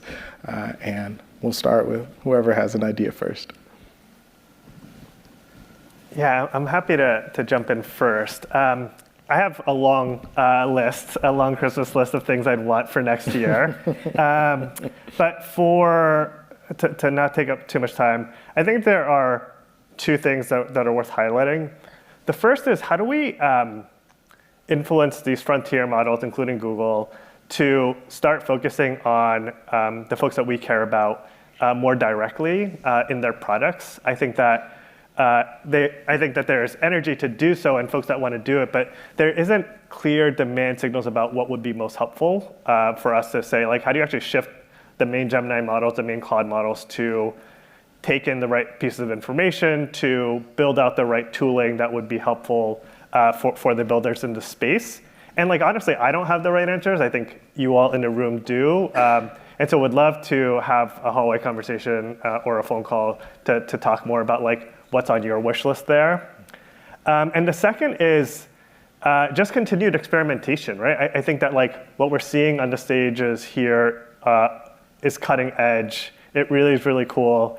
And we just need more folks. I think to someone else's point, like we just need more builders in this space. We need more folks in this room. We need more folks, especially as development costs near zero, right? We just need more people wanting to build things. And how do we get more folks to be in the same space? I would just add onto that, it's sort of like the accessibility, right? So yeah, more people to be able to experiment, more people who are facing challenges, who want to do something about it, have access to the tools and to not have to start from scratch. Is there some type of platform or clearinghouse or organization that can help people, tech nonprofits who are already kind of looking into this, sort of, I don't know, do more? Yeah. More partnerships. Definitely. I think the piece that I've been thinking about a lot is, I would love to see a stronger evidence base for these tools getting deployed in context so we can better understand, whether it is having the impact that, we're intending for it to have. So much of it is so new. And I was reading somewhere that the Oxford Internet Institute just published a study with a coalition of researchers last week that they did this like really comprehensive review of about 400 like AI benchmarks, and they found that a lot of the evaluations underlying that are pretty faulty. There are miscontaminated data sets to like vague constructs around harmlessness that don't clearly define the parameters of what we're measuring. And so they found a lot of these like loopholes and weaknesses in these evaluations. Mm-hmm. And ultimately, if we want trustworthy AI, we really need trustworthy ways of measuring it. If these evaluations that are like guiding, more model accuracy itself are not measuring what they claim to, then we may end up investing in tools that are not necessarily helping people, but potentially like harming communities, right? So how do we get there? And I think that these evaluations and just a stronger evidence base is where nonprofits, independent evaluators, and academic researchers can really collaborate. And I think that's also something that funders can support. So I'd be excited to see that next year. Yeah, definitely do no harm as a first value. I love this idea of increased partnership and collaboration. Hopefully we'll experience more of today and a platform vision, right? Like how can we bring more folks alongside us, particularly, at this moment of corporate philanthropy, right, in that intersection. So please join me in giving all of our guests a really huge round of applause.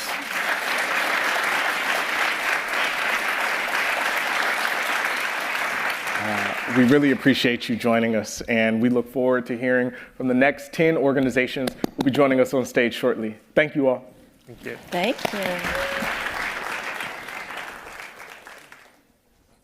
you. Amazing. Can we give another huge round of applause to Gabe and our panelists? Oh, it's just the best. And it's so important to understand kind of the infrastructure that makes all of this possible. But now we get to get back to our cohort. So we have 10 more incredible organizations to introduce, and leading the charge for the second half. Imagine being able to diagnose cataracts with 95% accuracy using just a smartphone. This team is making high-tech eye care accessible and affordable to eliminate avoidable blindness globally. So let's open our eyes to the work of Vizilant.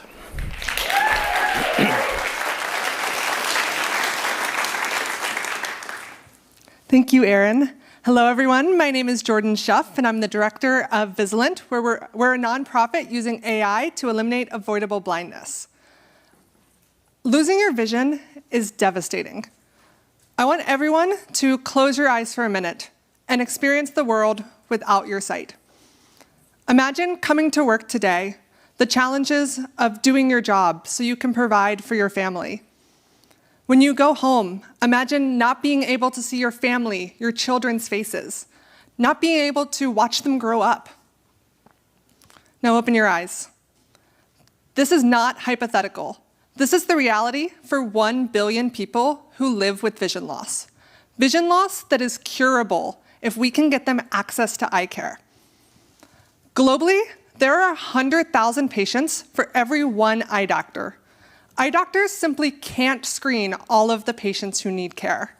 And many patients live in rural areas 100 miles from the nearest eye doctor. So how can we enable access to eye screening for anyone, anywhere? That is our mission at Vizilant. We developed Seeker. It's a smartphone imaging system that anyone can use to capture clinical-grade eye images. Compared to the traditional exam equipment, Seeker is a fraction of the cost and the size. It can be learned in 10 minutes rather than 10 years. This means health workers can now perform a comprehensive eye exam with tools in their pockets. We've worked with the world's leading eye hospitals for almost a decade. Together, we've developed a data set of 100,000 images with clinical labeling by eye doctors. This is crucial because existing AI solutions do not address 70% of the causes of vision loss. While projects like Google Health have pioneered eye screening for the back of the eye, there are currently no solutions for the front of the eye, conditions like cataract, corneal disease, and refractive error.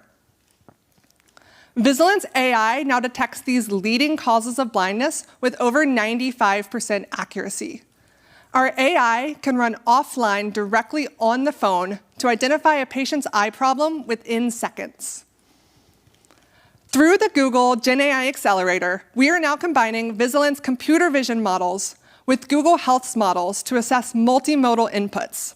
This means our models now look at the patient image as well as patient data, just like an eye doctor would. The combination results in superior performance over any frontier LLM alone. The model also performs structured clinical reasoning. It uses evidence-based medical guidelines and patient-specific data to explain the output. The result is a referral recommendation with 99% accuracy compared to an in-person eye doctor exam. Patients receive a clear referral plan, including urgency and where to go for treatment. Now, let's look at the system in practice. A health worker uses our app to register a patient and ask about their symptoms. Then, they measure visual acuity, or how well the patient can see. And they use Seeker to capture an image of the eye within seconds. Our AI analyzes these images to instantly assess the potential cause of vision loss. And if the patient has an eye problem, our platform automatically follows up with them through WhatsApp, with education about their disease, where to get treatment, and reminders to follow up. Vizilant enables access to eye screening for anyone, anywhere, in communities, in rural clinics, and primary care. No longer are trained eye specialists and specialized eye equipment bottlenecks to care. We have already validated our solution working with the leading eye care systems in the world. Together, we've screened 50,000 patients and connected them to vision-restoring care. And crucially, all of our partners make sure any patient screened receives the care they need. My name is Jordan. I'm a biomedical engineer and computer scientist. I've spent the last 7 years building solutions to reduce barriers accessing care. Kunal is a serial healthcare investor, entrepreneur, and inventor who's successfully commercialized diagnostics and medical equipment. And Nakul is an eye doctor and public health expert at Johns Hopkins University with 2 decades of experience working in global eye care. We have an amazing team of AI engineers, data analysts, and clinicians. And we're currently actively hiring a lead software engineer who's excited to expand access to eye care across the world. Because an eye doctor can examine 100 patients, but AI can screen the 1 billion patients who need access to care. We're bringing together a coalition of eye hospitals, foundations, governments, and funders who are excited to eliminate avoidable blindness at scale. We're raising $5 million to expand our operations and deploy our validated solution across India, the US, and anywhere there are patients who need access to eye care. If you'd like to join our mission to eliminate avoidable blindness, please feel free to scan the QR code to connect or come see us at our booth afterwards. We'd love to share what we're working on with you. Thank you so much.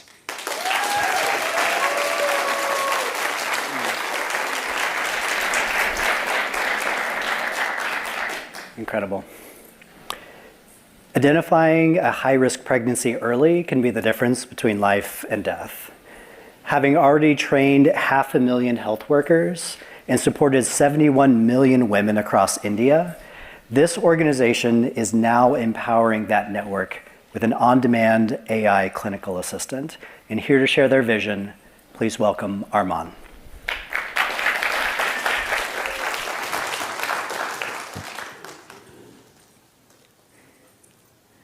In the next 1 hour, 3 women will die in childbirth somewhere in India. For every woman who dies, 20 to 30 more suffer from lifelong complications. Only 30% of these pregnancies are classified as high risk, but they account for almost 75% of perinatal deaths. The tragedy is that almost all of these deaths are preventable, if only these high-risk factors are identified and managed in time. The responsibility for this early identification lies with India's frontline health workers called auxiliary nurse midwives, or ANMs. They serve some of India's most underserved communities. They're deeply committed, but they're also overworked and undertrained. They also lack ongoing training and clinical guidance when they need it the most, when they're in front of high-risk pregnant women making a decision. At Arman, we've developed detailed role-specific protocols for high-risk pregnancy management. And we've trained over 20,000 ANMs across 5 states, supporting millions of pregnant women every year. But classroom training is not enough. It's one time, one size fits all, and information fades over time. When a real-life situation arises, what the ANM needs is support in real time. And that's why we built a learning assistant for India's auxiliary nurse midwives in association with Art Park.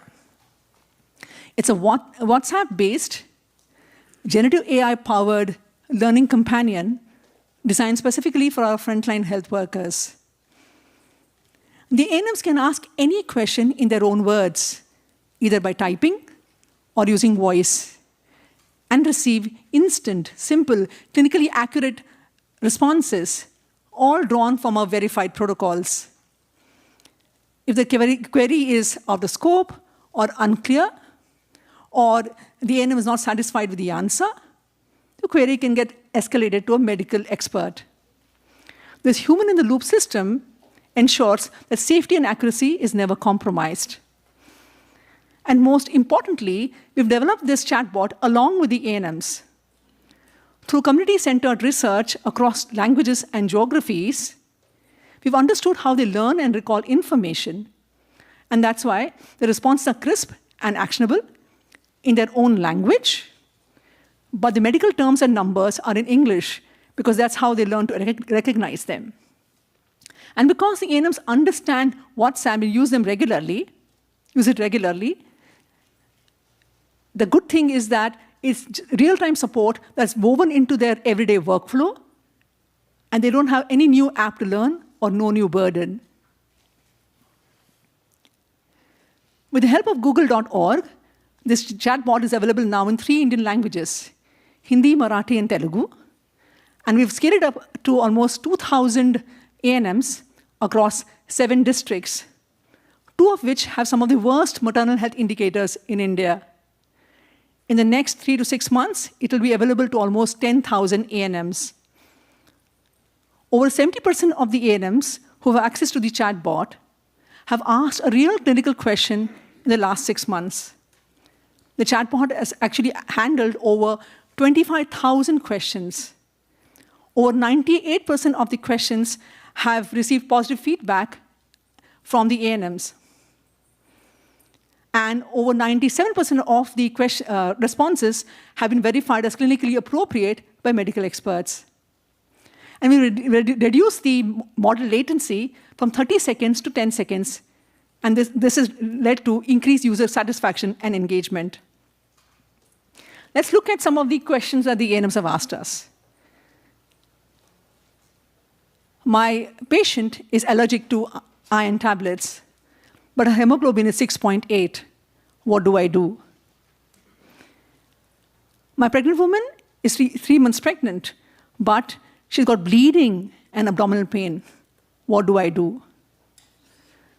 These are real A&Ms using this solution in real-time practice. And the chatbot has given accurate answers and helped them save lives. Next, we want to evolve the chatbot from a simple question-answer tool to become a complete learning companion, providing bite-sized lessons, ongoing real-time doubt clarification, and nudges for continuous learning. We want to enable the frontline health workers to continuously upgrade and improve their skills without leaving their communities or interrupting care. Our goal is to make this chatbot the learning companion of all the health workers in our country and strengthen clinical decision-making capacity in real time through the country and reduce maternal child health morbidity and mortality in India. We are Arman, and we are reimagining how frontline health workers in the country learn, one message at a time. Thank you.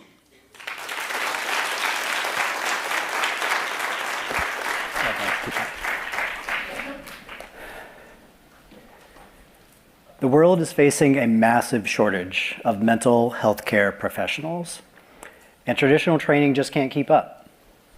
But what if you could role play with an AI avatar to master skills faster?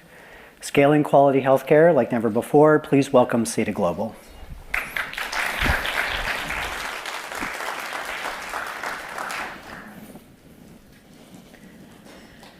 Imagine you're a community mental health worker in rural America. You've recently graduated, and now you're the only mental health support for over 5,000 people. And a young teen sits across from you and says, I was assaulted. I cannot go on. You know this matters, and you want to help, but you have almost no experience. Sadly, this isn't a one-off story. This is the daily reality for millions of frontline workers worldwide. Right now, we are living through a global mental health crisis that affects economic growth, education, productivity, and we do not have the workforce. But access is not our biggest issue.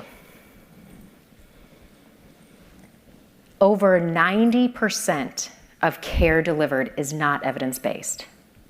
That means even when we go get treatment, it's often not even effective. See, these skills don't come through a university degree or a 10-day training. Just like learning a musical instrument, these skills develop after hundreds of cases. The costs of our mental health crisis? Astronomical, 1 trillion and rising. We need to train differently, faster, better, and much more equitably in science-backed programs. What if? What if that young mental health worker in rural America could have practiced that exact moment and many others over and over again? What if she could have paused, gotten some coaching, tried again? This is EBT Sim, a multi-agent, evidence-based training simulator for mental health care. Think of it as a flight simulator for therapy. Trainees interact with an AI patient who responds in real time with realistic emotion, resistance, complexity, all in a safe environment. With our world-class team of AI engineers and product experts, we have built a unique multi-agent AI orchestration, integrating natural conversation, cultural variations, and context retrieval from validated clinical processes. Behind the scenes, the patient agent simulates nuanced problems, personalities, the coach gives real-time guidance, and the supervisor ensures the interaction stays evidence-based and safe. Let's watch a Zambian provider practicing with an AI avatar client. Situation, right? You're walking to the market and the rain starts. It's heavy, it's drenching you. What would you be thinking or saying to yourself in your mind? The rains again. I am tired of the rains. The market will be wet and my shoes ruined. Oh yeah, that's very, very good. Very good. So what EBT Sim teaches is not guesswork. It's our scientifically proven, scalable system of care. It gets populations better, faster. And now we are using AI to scale this impact. Scientifically proven training system built to scale, plus advanced AI architecture. This is our solution to this mental health crisis.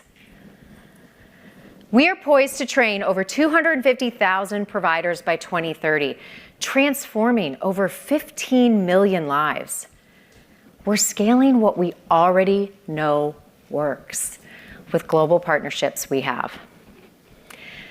So today we all stand at a crossroads. We either accept that 90% of the world will continue to lack evidence-based mental health care, or we equip the people already on the front lines with evidence-based training they need to change lives. See, this is about quality. This is about hope. Hope that quality mental health care doesn't depend on where you live or how much money you have.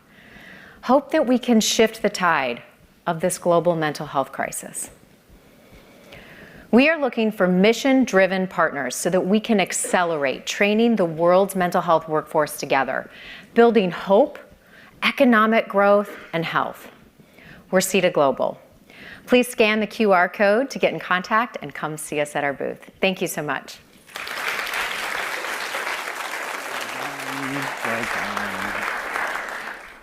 Amazing. I love all of these pitches. I'm just so excited. Fighting drug-resistant infections shouldn't be limited to a handful of labs. It requires a global team of researchers. This next organization is using AI to accelerate discovery and stay one step ahead of these superbugs. And please give an extremely warm welcome to FairBio.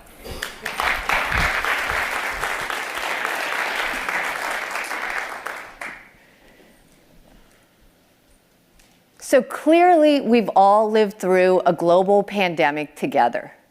But did you know that we are currently living in an unseen and ongoing pandemic? Antibiotic resistance is expected to kill 40 million people worldwide between now and 2050, matching cancer as a leading cause of death. This existential crisis is the reason that we started FairBio.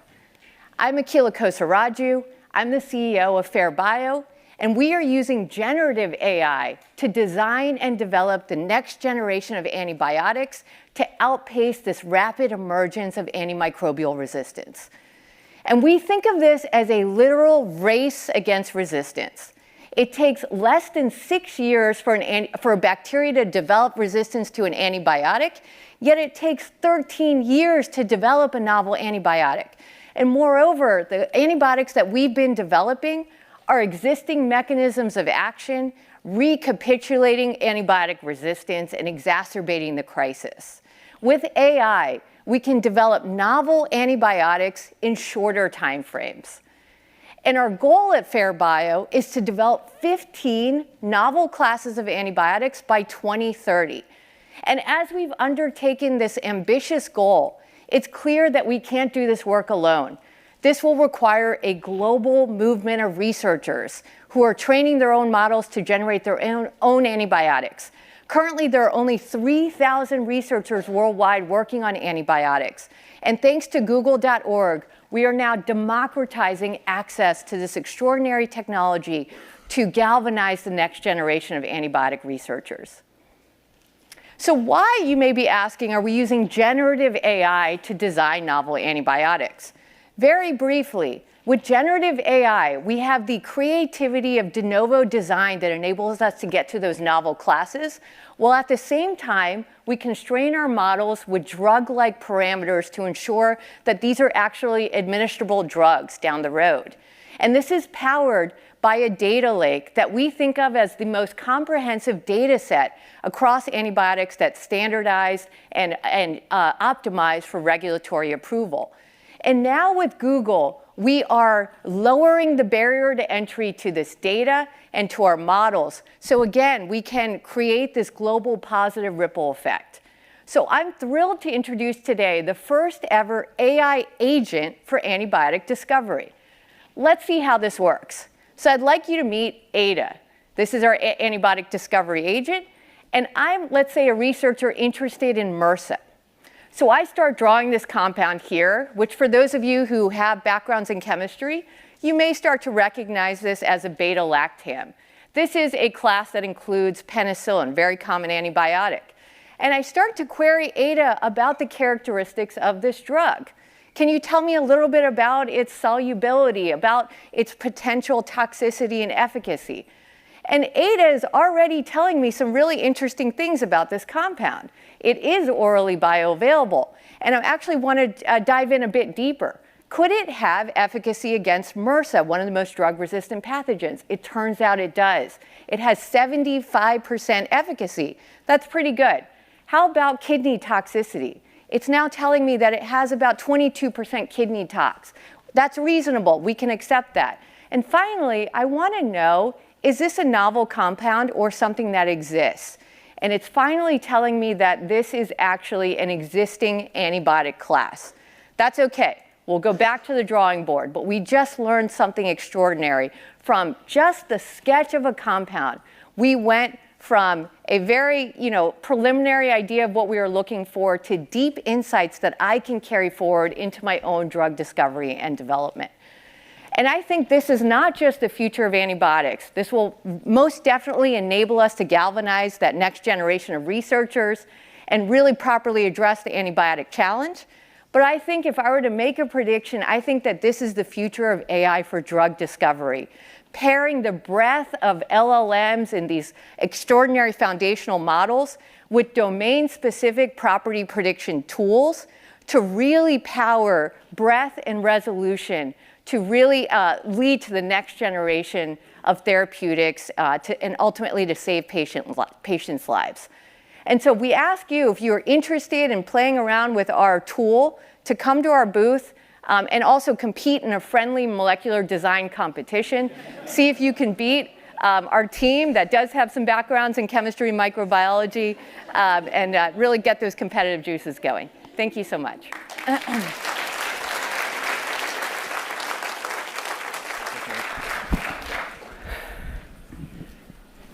I wonder how we're doing that. Maybe I should try it. So to reverse the extinction crisis, we need to know exactly what we're losing. This platform is using AI to turn everyday nature lovers into expert taxonomists, democratizing science to save our biodiversity. Please give a huge and warm welcome to iNaturalist.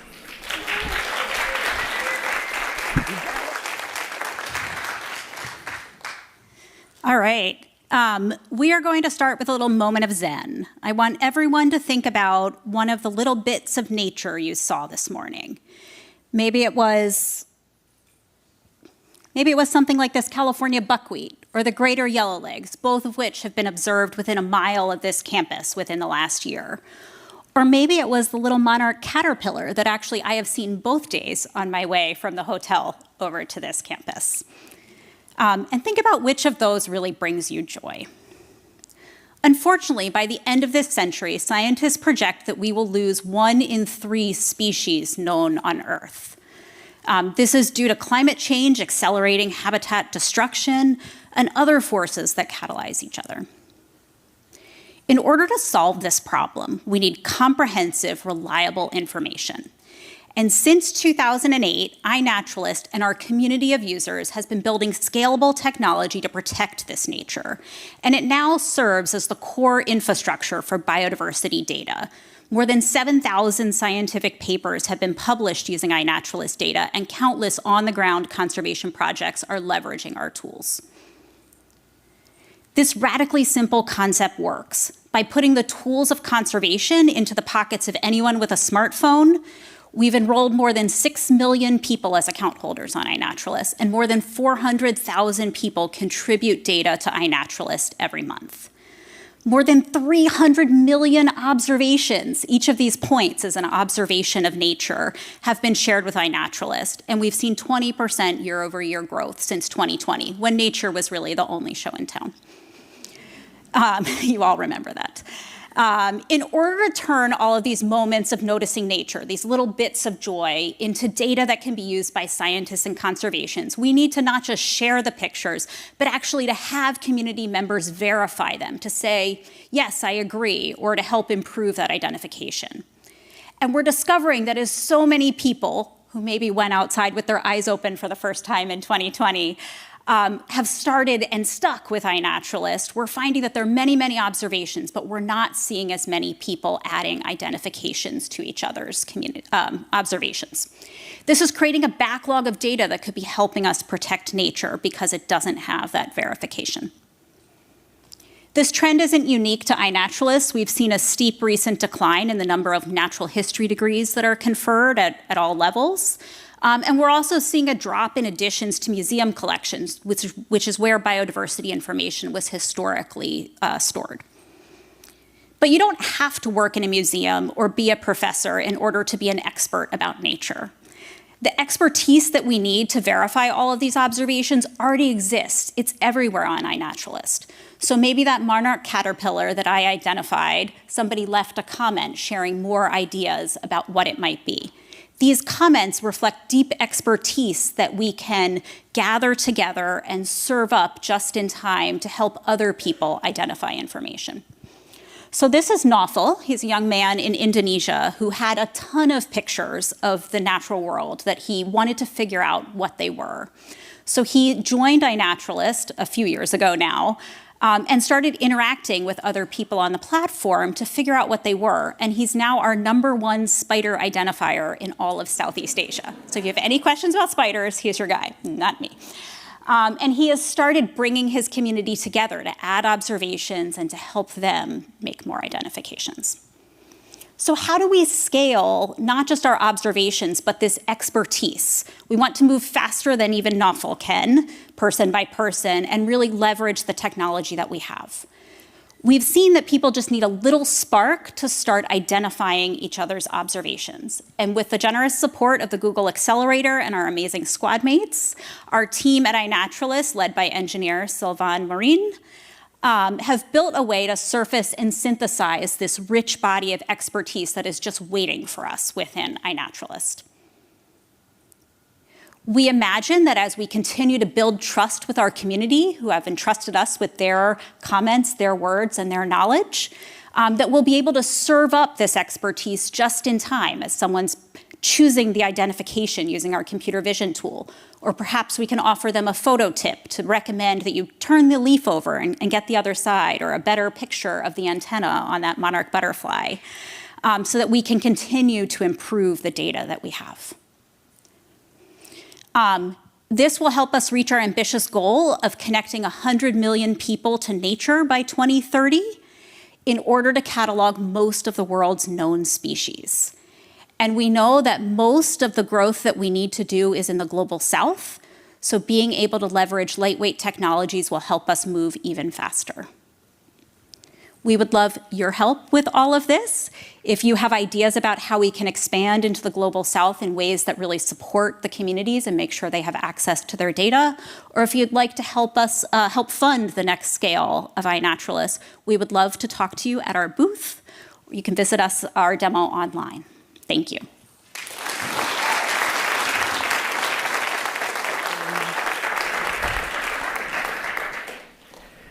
So we all know that we have eyes in the sky watching our planet all the time, but that data is pretty useless if we can't understand it. So to help organize that complex satellite imagery into quick action to address growing environmental threats, please welcome Earth Genome.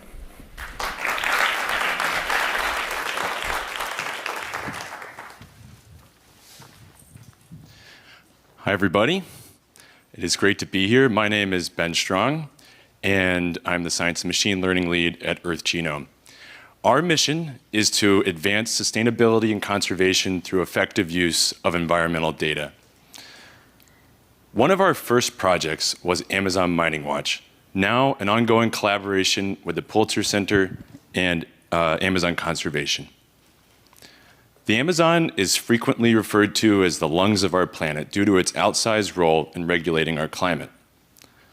But the rainforest and the indigenous communities who steward it are under siege from threats like illegal gold mining, which destroys forests while poisoning the waters of the Amazon with toxic mercury. With Amazon Mining Watch, we used AI and satellite imagery to map the spread of illegal mining and partnered with on-the-ground NGOs and journalists to expose and combat it. Given the success of Amazon Mining Watch and other similar projects, we then decided to pursue a radical idea. What if we used AI to put the power of mapping and monitoring using satellite imagery directly into the hands of local communities, nonprofits, and journalists? For the last few years, we've been building exactly that in our project called Earth Index. We've been amazed by what's possible with this approach. As an example, we recently partnered with Mongabay to deploy Earth Index to expose illegal narco-trafficking airstrips across the Peruvian Amazon, the logistics hubs of the drug economy. These airstrips are notoriously difficult to find. Finding a single airstrip is like finding a single toothpick across an entire football field. But with Earth Index, a user can label a single example and find similar points in just seconds. Combined with Mongabay on-the-ground reporting, this data revealed for the first time the true extent of the challenge. Now, today, given our work as part of the Google.org GenAI Accelerator program, I'm excited to announce that Earth Index is taking a huge step forward. For the first time ever, environmental frontline defenders will be able to derive critical insights with satellite imagery with nothing other than natural language. With GenAI, we've solved many of the key technical blockers that have prevented wider adoption of Earth Index, positioning us ready to scale. Let me show you how GenAI has revolutionized the Earth Index experience. In this case, a user only needs to provide a simple text prompt. I'm looking for illegal airstrips in Ucayali, Peru. And that's all Earth Index needs to both set up a project in the correct geography and to suggest initial seed points and reference layers for the user to interact with. And the best part is, because we built our tooling with Gemini, a user can converse with Earth Index in their native language, opening up Earth Index to a whole new world of possible users. And that's not all. With GenAI, we've taken another huge step forward for making the results of Earth Index more powerful. Introducing Found, our AI-powered system for taking Earth Index data and building beautiful, shareable digital sites with informative narratives built right in. Simply click on the Publish button and we'll create a digital experience that allows users to understand and share the critical context of what they find in Earth Index. Already, Earth Index is reshaping how stories of environmental change are told, with groups calling it a fundamental tool for their work. Altogether, we now have around 500 active users, with plans to scale to 10,000 users in the next year. In the next year, we'll be exploring exciting tech innovations like an autonomous Earth Index agent and allowing for users to search for change over time. All of this will serve critical use cases like helping countries and companies hit emissions goals, unlocking carbon financing for critical habitats, and driving transparency in global supply chains. Our success depends on finding the right partners in terms of funding, technology, and impact. So I invite you to join us as we build a future where anyone can discover how the environment is changing and drive accountability and action.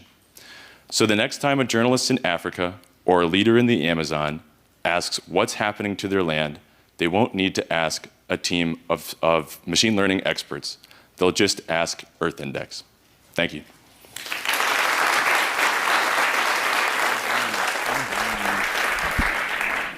Incredible. Accessing government benefits should not be a full-time job. This team is prototyping the future of the safety net, using AI assistance to cut through red tape and help families get the support they need. Please give an extremely warm welcome to Nava Labs.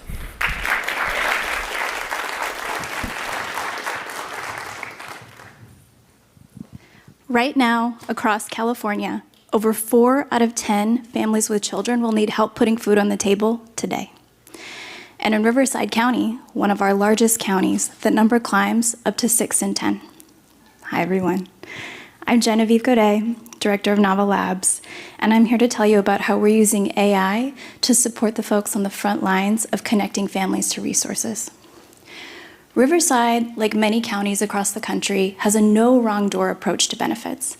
But even with that commitment, families can still fall through the cracks. And it's not for lack of trying. One of the county's most critical resources are caseworkers, staff on the front lines directly connecting families to the support that they need. But in our research, we found that across the country, caseworkers can spend up to half of their time filling out forms instead of understanding families' needs and building those relationships within their communities.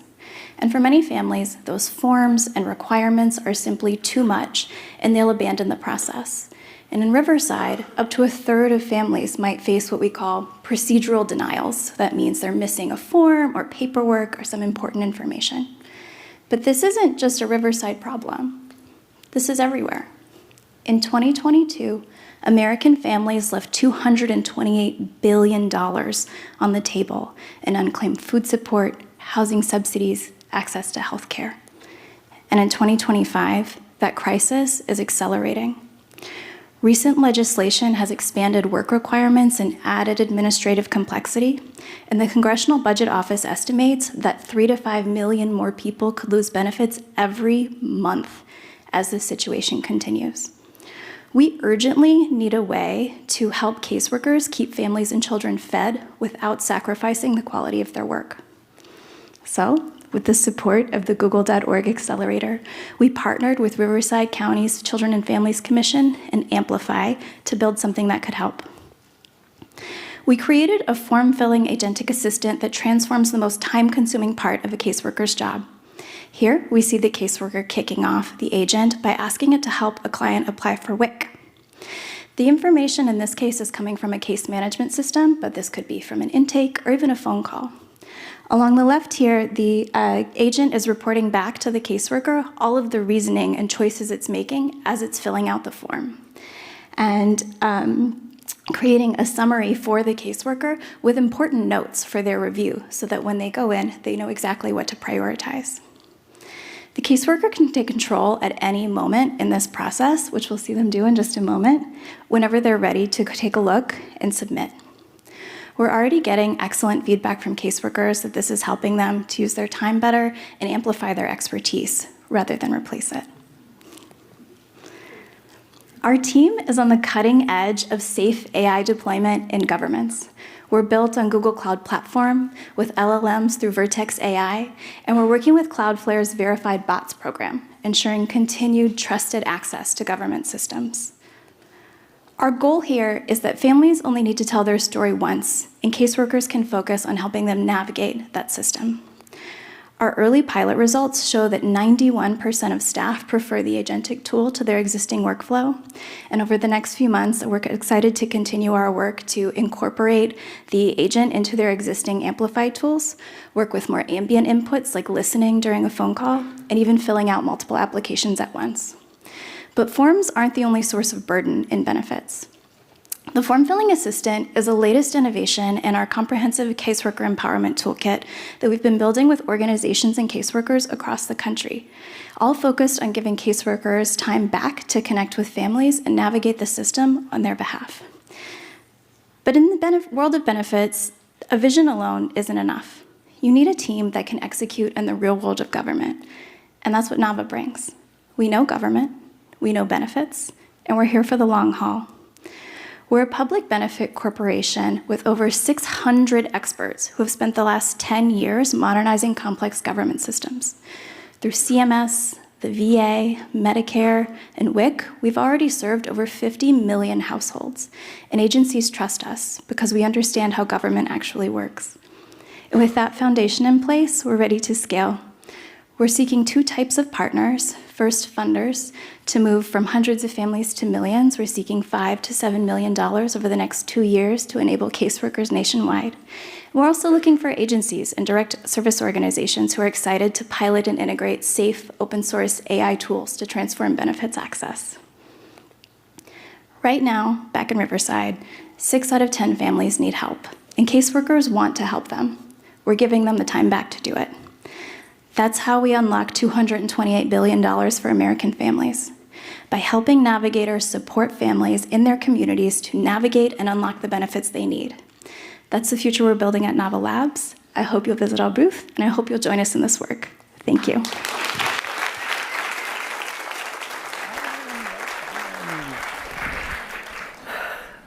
Love it. I love it. In a humanitarian crisis, the right information can be just as life-saving as food or water, but only if you can make sense of it. This team is using AI agents to fuse complex data with local knowledge, so please give an extremely warm welcome to 3 Eyes.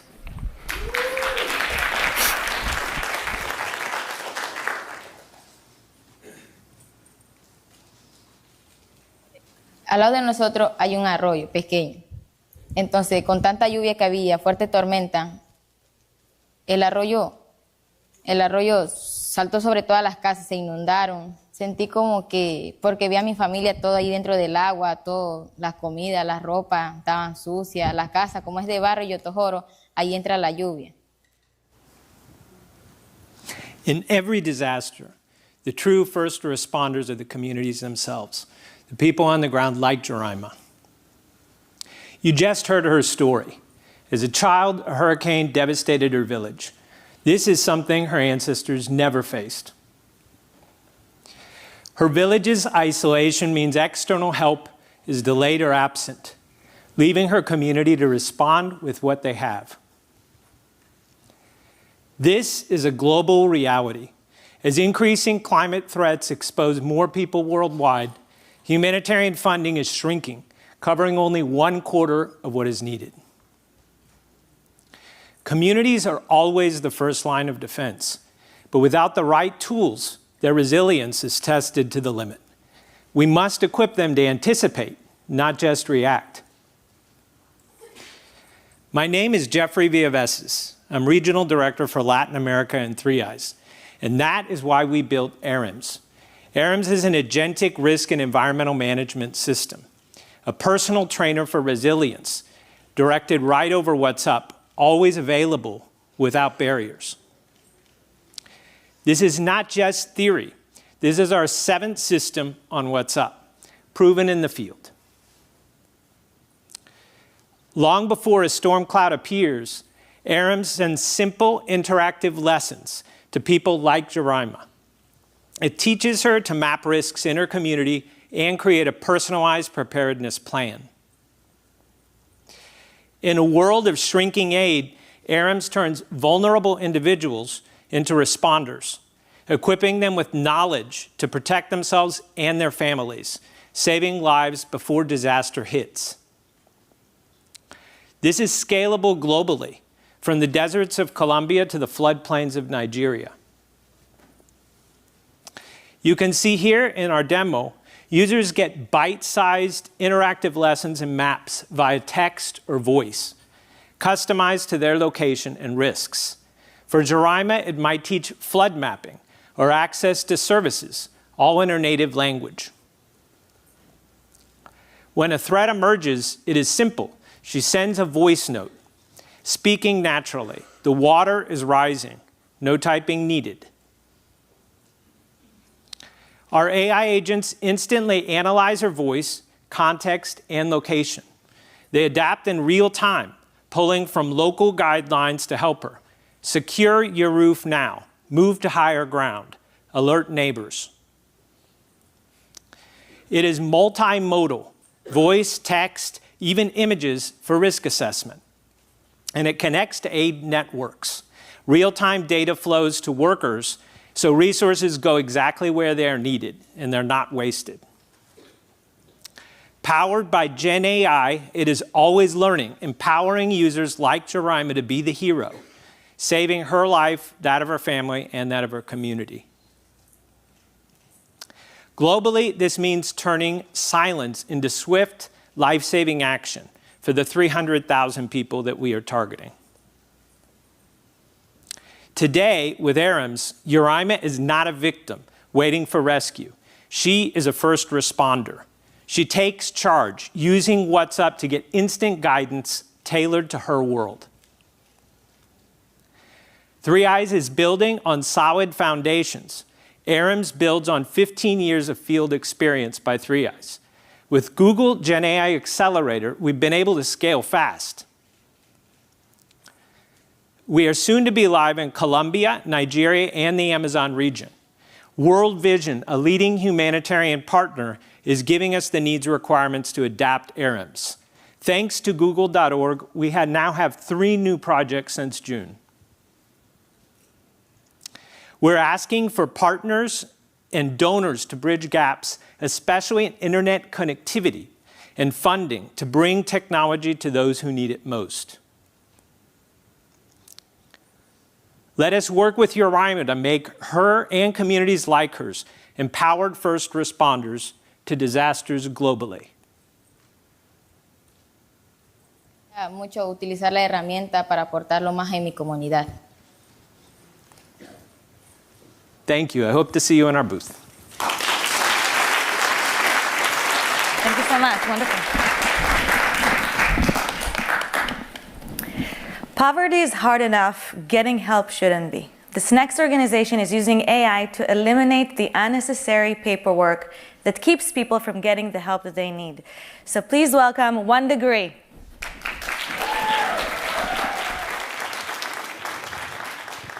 Hello, everybody. I'm Ray Faustino, the CEO and founder of 1 Degree. Thank you so much for being here.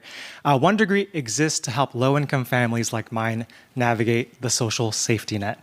Let me show you what that status quo looks like today. Alicia is a mom of 3 in Los Angeles, working 2 part-time jobs, barely making ends meet. Alicia's hustling. She's working really hard to give a better life for her kids. She's enrolled in WIC, SNAP for food, Medi-Cal. She gets help paying energy bills. She gets a housing voucher, diapers from a nonprofit, tutoring for her kids, food from 2 different local food pantries, and has been looking for affordable therapy for months. That's 10 different programs, 10 different intake forms, 10 different caseworkers who don't talk to each other. She spends 10 hours per week riding the bus to different programs, sitting in waiting rooms, re-explaining her story via multiple intake forms. Alicia isn't failing the system is failing Alicia. Now, imagine if it worked differently. Imagine if Alicia could start anywhere, at a clinic, through a social worker, or even through an AI assistant. And from that one entry point, every door she needs is unlocked. No more paperwork purgatory, just one connected system quietly doing the work in the background. That's the future that 1Degree is building. We create digital public infrastructure for the safety net. The 1Degree platform already powers real-time coordination between governments, nonprofit organizations, and healthcare. And with support from Google, we've been building new AI-powered tools so that people can easily get connected and enrolled in the services that they need. In Los Angeles County, there are over 7,000 nonprofit services and at least 3,000 slightly different intake forms. Each provider has their own eligibility requirements, their own systems. So when somebody like Alicia gets a referral to a service, the next organization spends hours calling people back to get information, chasing documents, only to find out that she doesn't even qualify for that service. Did you know that only 1 in 3 referrals results in someone actually getting connected to that service? That's not a referral system, that's a dead end. What if instead, when you get a referral, that referral came with the exact information that you need to enroll that person? That's what our AI intake and enrollment tool is designed to do. Providers simply upload their existing PDF form, like this one right here, and our tool converts it into a structured digital intake that they can customize. And for help seekers like Alicia, it's one intake done one time and used everywhere. Let's look at this in action. Alicia starts with a standard intake form for a therapy program at a community mental health organization called PACS. And like I mentioned, there are many kinds of different forms, and we found through our analysis that 40% of the fields in forms are actually very similar but asked in slightly different ways. Now watch what happens when the provider from PACS uploads that form into our AI intake tool. Our system uses a form parser to digitize that automatically. We use Gemini, and we also use an open source tool called Civiform to accelerate our development. And this process allows the provider to get all the required intake information into there. Now here, a hospital social worker will put this to use to create a successful service connection for Alicia. You'll see that already 13 out of 24 fields are already pre-filled with information from past intake forms and also Alicia's client profile. This saves a lot of time and reduces the drop-off. And finally, when the person gets the referral, they have everything they need in one place, no follow-up needed, no paper PDF forms. It's just complete and ready to go. We're projecting that this AI intake tool will result in a 70% increase in successful service connections and a 50% reduction in the time spent chasing people down for that information. And we're super excited that in Q1 2026, we're going to be piloting this with a group of nonprofit organizations in LA County within our network. And this isn't just a Los Angeles problem. There are an estimated 400,000 nonprofit social services across the country and an estimated 200,000, again, slightly unique intake forms all across the country. Our goal is to take this paper maze and make it into a connected digital system. Over the past 13 years, 1Degree has helped more than 6 million people access social services. We've done this by partnering with local governments and nonprofits in California, New York, and other emerging markets across the country. What began as a simple search tool for social services has become a foundation for the social safety net. Today, 1Degree offers a full stack of amazing tools, including screening and eligibility tools, a community referral network, community information exchange tools, and now through our AI Innovation Lab, in partnership with Google.org, we're building this next generation in tech for the safety net. What you saw today was just one of the tools we built, the AI intake and enrollment tool. We also developed an AI resource navigator, which uses natural language search to help people find services faster. But to scale these innovations to new regions and to reach millions more families like Alicia's, we're raising $5 million in philanthropic capital to get that. And we're also looking to partner with state and local governments and 211 and information and referral organizations who are ready to modernize their community referral and resource solutions. If we build this right, with communities at the center, we can lift the burden off of families like Alicia's by making the safety net faster, more equitable, and easier to access. That's the future we're building at 1 Degree, and we hope you join us. Thank you.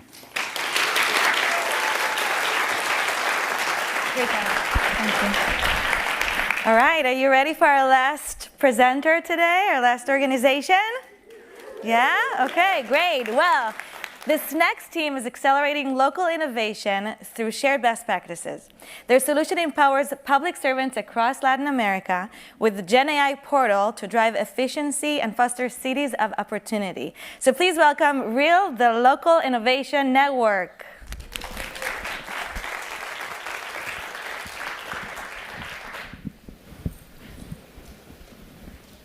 Could anyone here choose where to be born? No. And this might just be a piece of information for some part of the world. But in my region, in Latin America, the most unequal region in the planet, this plays a decisive role. Please keep this image in your heart and in your mind for the next 5 minutes, because as a region, we really, really need to find a way that no matter where you are born, you can have access to a great quality of life and opportunities to develop. 10 years ago, we started putting hands on that by building one of the most powerful peer learning communities in the world, connecting mayors and their team, working with thousands of leaders, showing its power by impacting in millions of people living in cities. But impact time is the end of the story. Let's go to the beginning. I started the Local Innovation Network in Argentina alone. And no matter how many people I added to the team, the problems of governments in Latin America, corruption, inefficiency, lack of resources, seemed untackable. We really wanted to change this, but we were overwhelmed by this infinite list of problems. But we didn't quit. We paused, we analyzed, and we decided to play the infinite game. For every person we added to the team, we realized that we had to incorporate 10 local governments to the network with their challenges and their solutions for peer-to-peer learning. And we did so. We organized more than 5,000 government officials into working groups. We created an accelerator to help them improve their policies and start recognizing their achievements and best practices.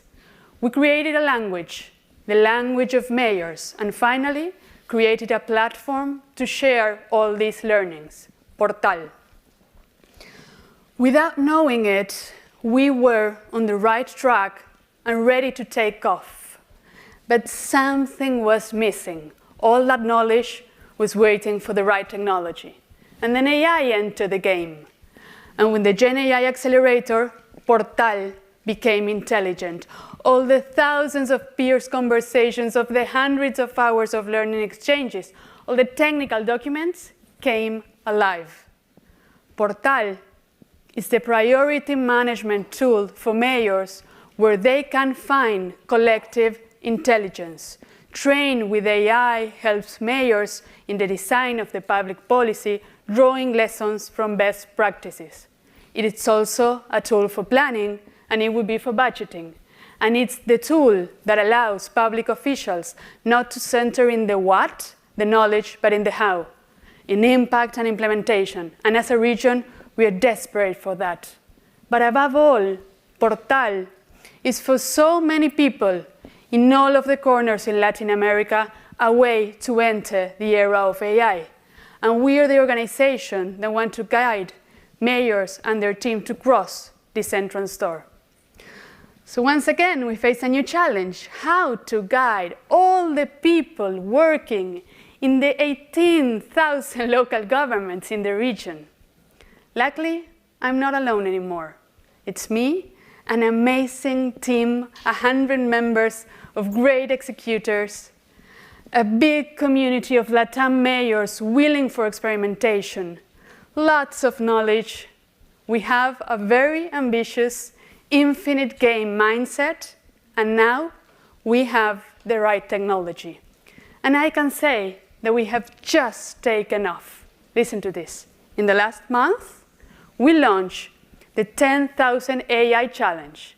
100 local governments of our network agreed to participate in a two-step challenge. So first, in each government, we helped to onboard 10 members of their teams, and those 10 committed and agreed to onboard 10 members of their teams, so 10,000. It was an amazing month where innovators and early adopters, mayors started to show up.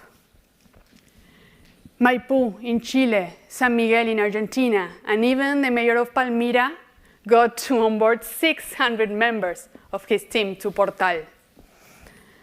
And this is really a big deal because these people are going to work better. And if they work better, people are going to have more opportunities in cities. So just to finish, after 10 years of working in Argentina, we created a replication model and open offices in Brazil, Colombia, and Uruguay. And we are planning the new openings in Peru, Chile, and Mexico. So we know how the next 10 years are going to look like. We are going to expand our network 10 times. But what we don't know is what is going to happen when we empower not only 10,000 government officials, but what about 100,000 or even more? We don't know, but we really want to see. Join us to guide Latin America to this needed transformation. Thank you. Well done. All right, can we give a massive round of applause to all 20 of the organizations that presented here today? Yeah, amazing. Well, to help us synthesize everything that we've seen and send us off with a final thought, it's my pleasure to introduce you to David McLaughlin, who's the director and founder of Google Developer Ecosystem, making developers, startups, and entrepreneurial organizations everywhere successful through technology, communities, and accelerators. So please welcome David. Thank you, Sherry. Thank you. All right. I am so excited to be here. Let's give all of those presenters another round of applause. I think they deserve it. I was just standing in the green room chatting with a bunch of the folks who were about to go on stage, who were on stage. The relief on their faces afterwards showed a job well done, but they really, really did a great job. I hope that y'all are feeling some of the same energy that I am today. What we witnessed today wasn't just a series of pitches. It's really a glimpse into a future that is being built right now in our communities together. So earlier this morning, you heard Leslie say that the three big pillars we wanted to think about are funding technology, funding together, and then funding the future. Funding tomorrow with all of this work. I want to take a couple of minutes as we close the presentation today to talk about that last part. What does it mean to fund tomorrow? So for a long time, the worlds of technology and the worlds of social impact have been on parallel tracks. They haven't really interacted with each other as much as they probably should. Technology moved fast and broke things, as the mantra goes. Social impact moved a lot more deliberately, and they fixed things. But today we see the possibility of the power of convergence. This isn't just a nice-to-have partnership. This is the most effective engine for progress that we can possibly have. It's where deep, real-world technical expertise meets the power of scalable technology. And I really want to take a second to understand why now and what's different. Because fundamentally, the technology has shifted, which means that this convergent partnership really has wings where it may not have before. So for the last decade, when we talked about the cloud, we were mostly talking about infrastructure, a digital storage locker. It was a place where you rented some hard drives, some networks, some routers, some servers, so you didn't have to buy them. It was plumbing. That view is history. What we're now seeing is the cloud's evolution into something far more profound. It's become an intelligence layer. So if you look at the history of technology over the last several decades, we started with mainframes, which were able to process all kinds of really good pieces of information from all over the world and do computations that would have taken individual humans weeks, months, or years to do. Over time, we were able to take that compute power and put it on people's desks with desktops, connect those desktops with the web, put the power into the pockets of people, and then eventually put that power in data centers. But each of these pieces was a precursor to where we are today, but also wasn't complete. Now that we have the cloud with AI, we're able to tackle problems that we never would have been able to tackle before. There are problems that you simply cannot solve from a step-by-step algorithm. There's problems that require fuzzy solutions. There's problems that require a bit of intelligence. Think about what this means for mission-driven organizations, like the ones represented in this room. So in the past, you wanted to solve a complex problem. Say you wanted to predict famine patterns, or you wanted to personalize education for a very, very diverse group of students. You had to build up a massive team of specialists. You had to pour a lot of money into R&D. You had to build a lot of capital. You had to have a lot of expenses for the cloud and for all your various IT structures. Today, that basic tool, the intelligence itself, is available as a service. It's accessible, it's affordable, and it's scalable from day one, which is very, very different from the world that we used to inhabit. So you see, the cloud is no longer just a place that you store your data. It's where you activate your data. It's where you connect the data with each other and connect the data to actually make progress on real-world problems. It's a creative canvas. It's a creative canvas where a small team can sketch out world-changing ideas and share it with millions pretty much instantly. You've got the scale. So you see, we're not just democratizing access. We're handing over the keys to a very new type of power. I want to give a couple of examples of demos that y'all heard earlier today. Take FairBio, for example. For decades, if you wanted to develop a new antibiotic, it was basically playing a game of chance. You were looking for a needle in the vast, vast haystack. It took big pharma billions of dollars, decades of research, years of lab work, and maybe at the end you found a new drug.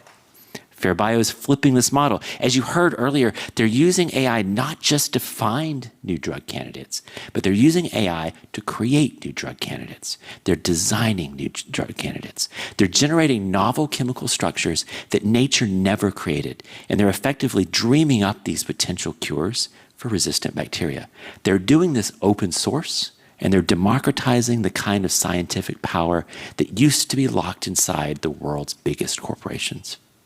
This is the intelligence layer in action. You're able to convert massive compute, ultimately electrons and power, into life-saving biology. Another example we heard about is Signvrse. There's 5 million deaf people in Africa, a critical shortage of interpreters. The old solution, the linear solution, would have been training humans one by one by one. Slow, expensive, error-prone. Signvrse is flipping this. They're building a real-time AI-generated avatar that translates speech into sign language instantly, and it even works offline. They aren't just translating text, they're generating a human face with an avatar, with nuance, with emotion. They're using the cloud, they're using this intelligence layer of AI to give 5 million people across the entire continent of Africa a voice where they didn't have a voice before. The most powerful solutions of tomorrow are going to be solutions like these two and all of the other demos that you heard earlier. These are solutions that don't just run on the cloud. They're not just infrastructure that you're renting. They're woven into the fabric of this intelligence layer from the beginning. They're intelligent, they're adaptive, and they're global from the moment that they're born. So we have the tools. You've got the infrastructure. We now have this intelligence layer. It opens up possibilities we never had before. Not enough, though. Tools alone don't solve problems. Tools alone don't build the future. People do. And that's where I want to challenge each of you in this room today as we close. We have two big groups of folks here today. We have founders and we have builders. And each of you has a unique role to play. I want to first of all talk to the funders and to the partners. The traditional models of risks that you evaluate potential funding opportunities has got to change in this new world. So in the past, if you had a safe funding opportunity, that meant you were backing a known solution. It meant you were backing a predictable outcome. In the age of AI, that's actually a pretty risky bet. If you back a known solution, you're ignoring the exponential curve that we're standing on. The things that are available now, 2 months from now, 6 months from now, radically different than before. So if you're funding a more traditional approach, you're going to be left behind. We want to make sure that you don't just fund the proven. Make sure you fund the experiments. Fund the teams that are using this intelligence layer that we're talking about to ask questions that couldn't be asked before. Fund those teams that are using this intelligence layer to really build solutions that are not algorithmic, that are fuzzy, that are exploratory, that use this compounding intelligence to really generate new solutions and novel ideas. The ROI on social impact is changing. A small bet today on a team that's leveraging AI correctly can yield a scale of impact that previously was impossible or took 10, 100, 1,000 times as much capital.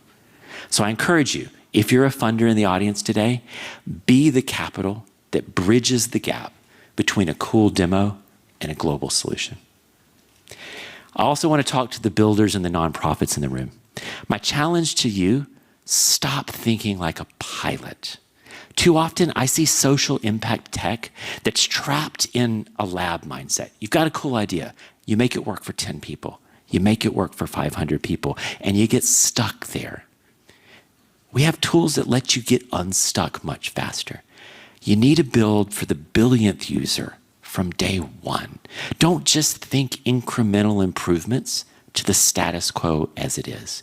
We have an opportunity to use the intelligence layer to rethink the entire problem.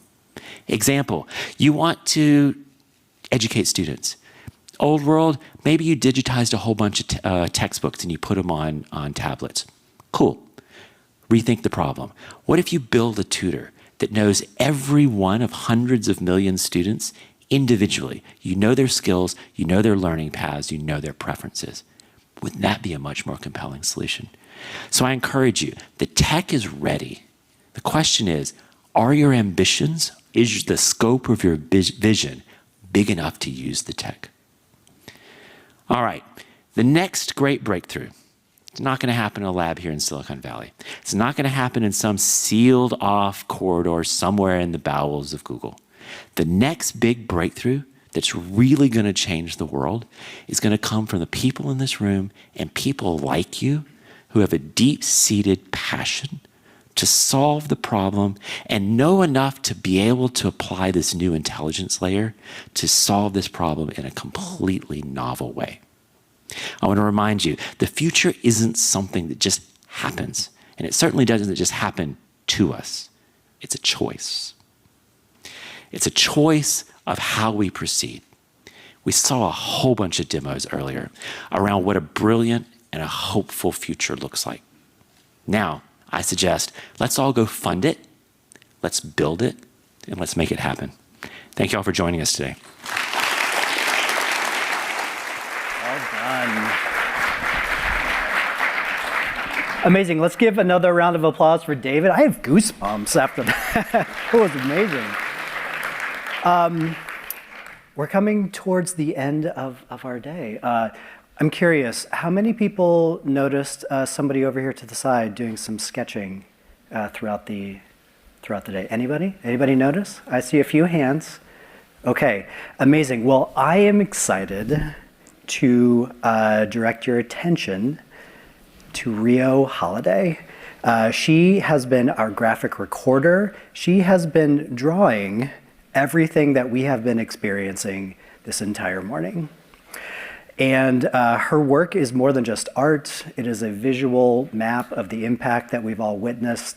And so to kind of recap our entire day, and please, you are not going to want to miss this, please welcome Rio Holiday.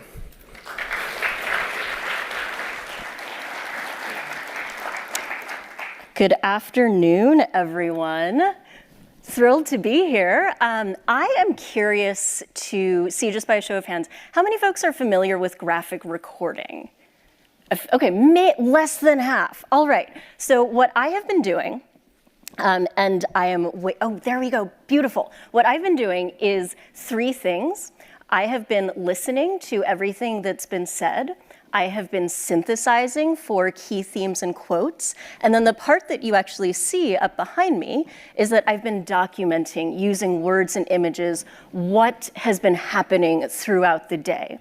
So just on our main stage today, we've been hearing a lot of themes. So we had the welcome remarks from Jen and Leslie, and we heard that nonprofits should be architects driving tech, not just consumers of it, that was an impetus for this accelerator, that Google.org wants to scale the impact of nonprofits through access to resources, people, and technology. We heard calling for a philanthropic reset, encouraging funders to fund the technology and the capacity to incorporate AI into the work. We heard that in 2026, there's a Google.org Impact Challenge. There are multiple challenges that you should all sign up and look at the information, and that the goal is to have generative AI making fundamental progress for everyone, everywhere.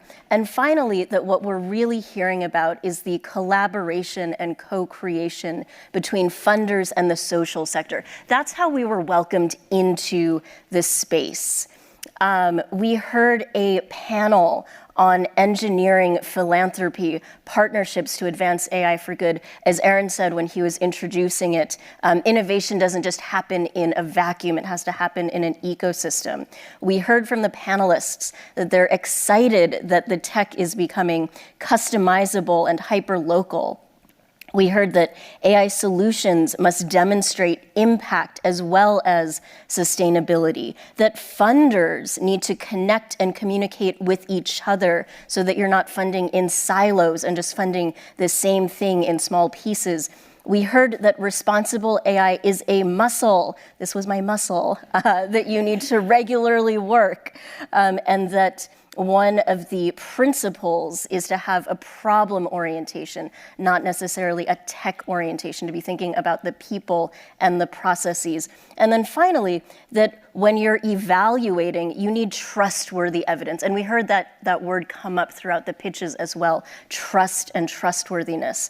And then finally, we just heard from David about funding technology, funding together, funding tomorrow, that we have the tools, infrastructure, and intelligence layer, but those don't build the future, people do, and that we need to fund exploration and build for scale. That's what happened on the big stage when we were all together. As just a sneak peek, I'm going to finish these and show them in greater detail tomorrow.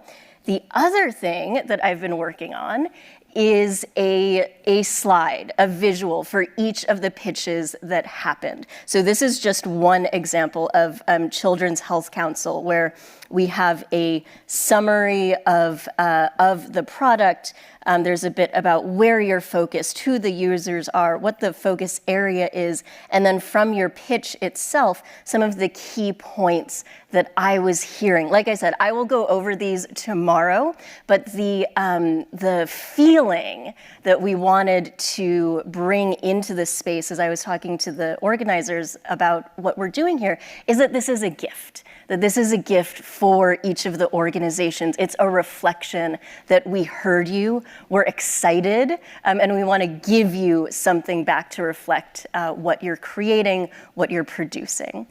So thank you all. This is a visual of the work and world that you all walked through today. And I'll hand it back to Aaron and Shiri. You're so talented. She's so talented. I love Rio's work so much. We just said that it's our dream to one day be a sketch on. Yeah, someday. Rio's sketch. Maybe one day. So we've reached the end of our show, but it's just the start of our connection. That's right, lunch is now served, but more importantly, the demo zone is officially open. You got a chance, a sneak peek in the morning, but now this is your chance to talk to the organizations with the teams you just saw, ask them hard questions, swap contact info, and find out how you can support them. Okay. I want to give a huge thank you to all of the Google.org team, our incredible volunteers and mentors. If you're a volunteer and or mentor that has been working with our organizations, please raise your hands. We cannot do a program like this without our amazing volunteers, so thank you. And thank all of you for being here. Please enjoy the food, enjoy the demos, and let's keep working together to leave things better than we found them. Thank you. Thank you, everyone.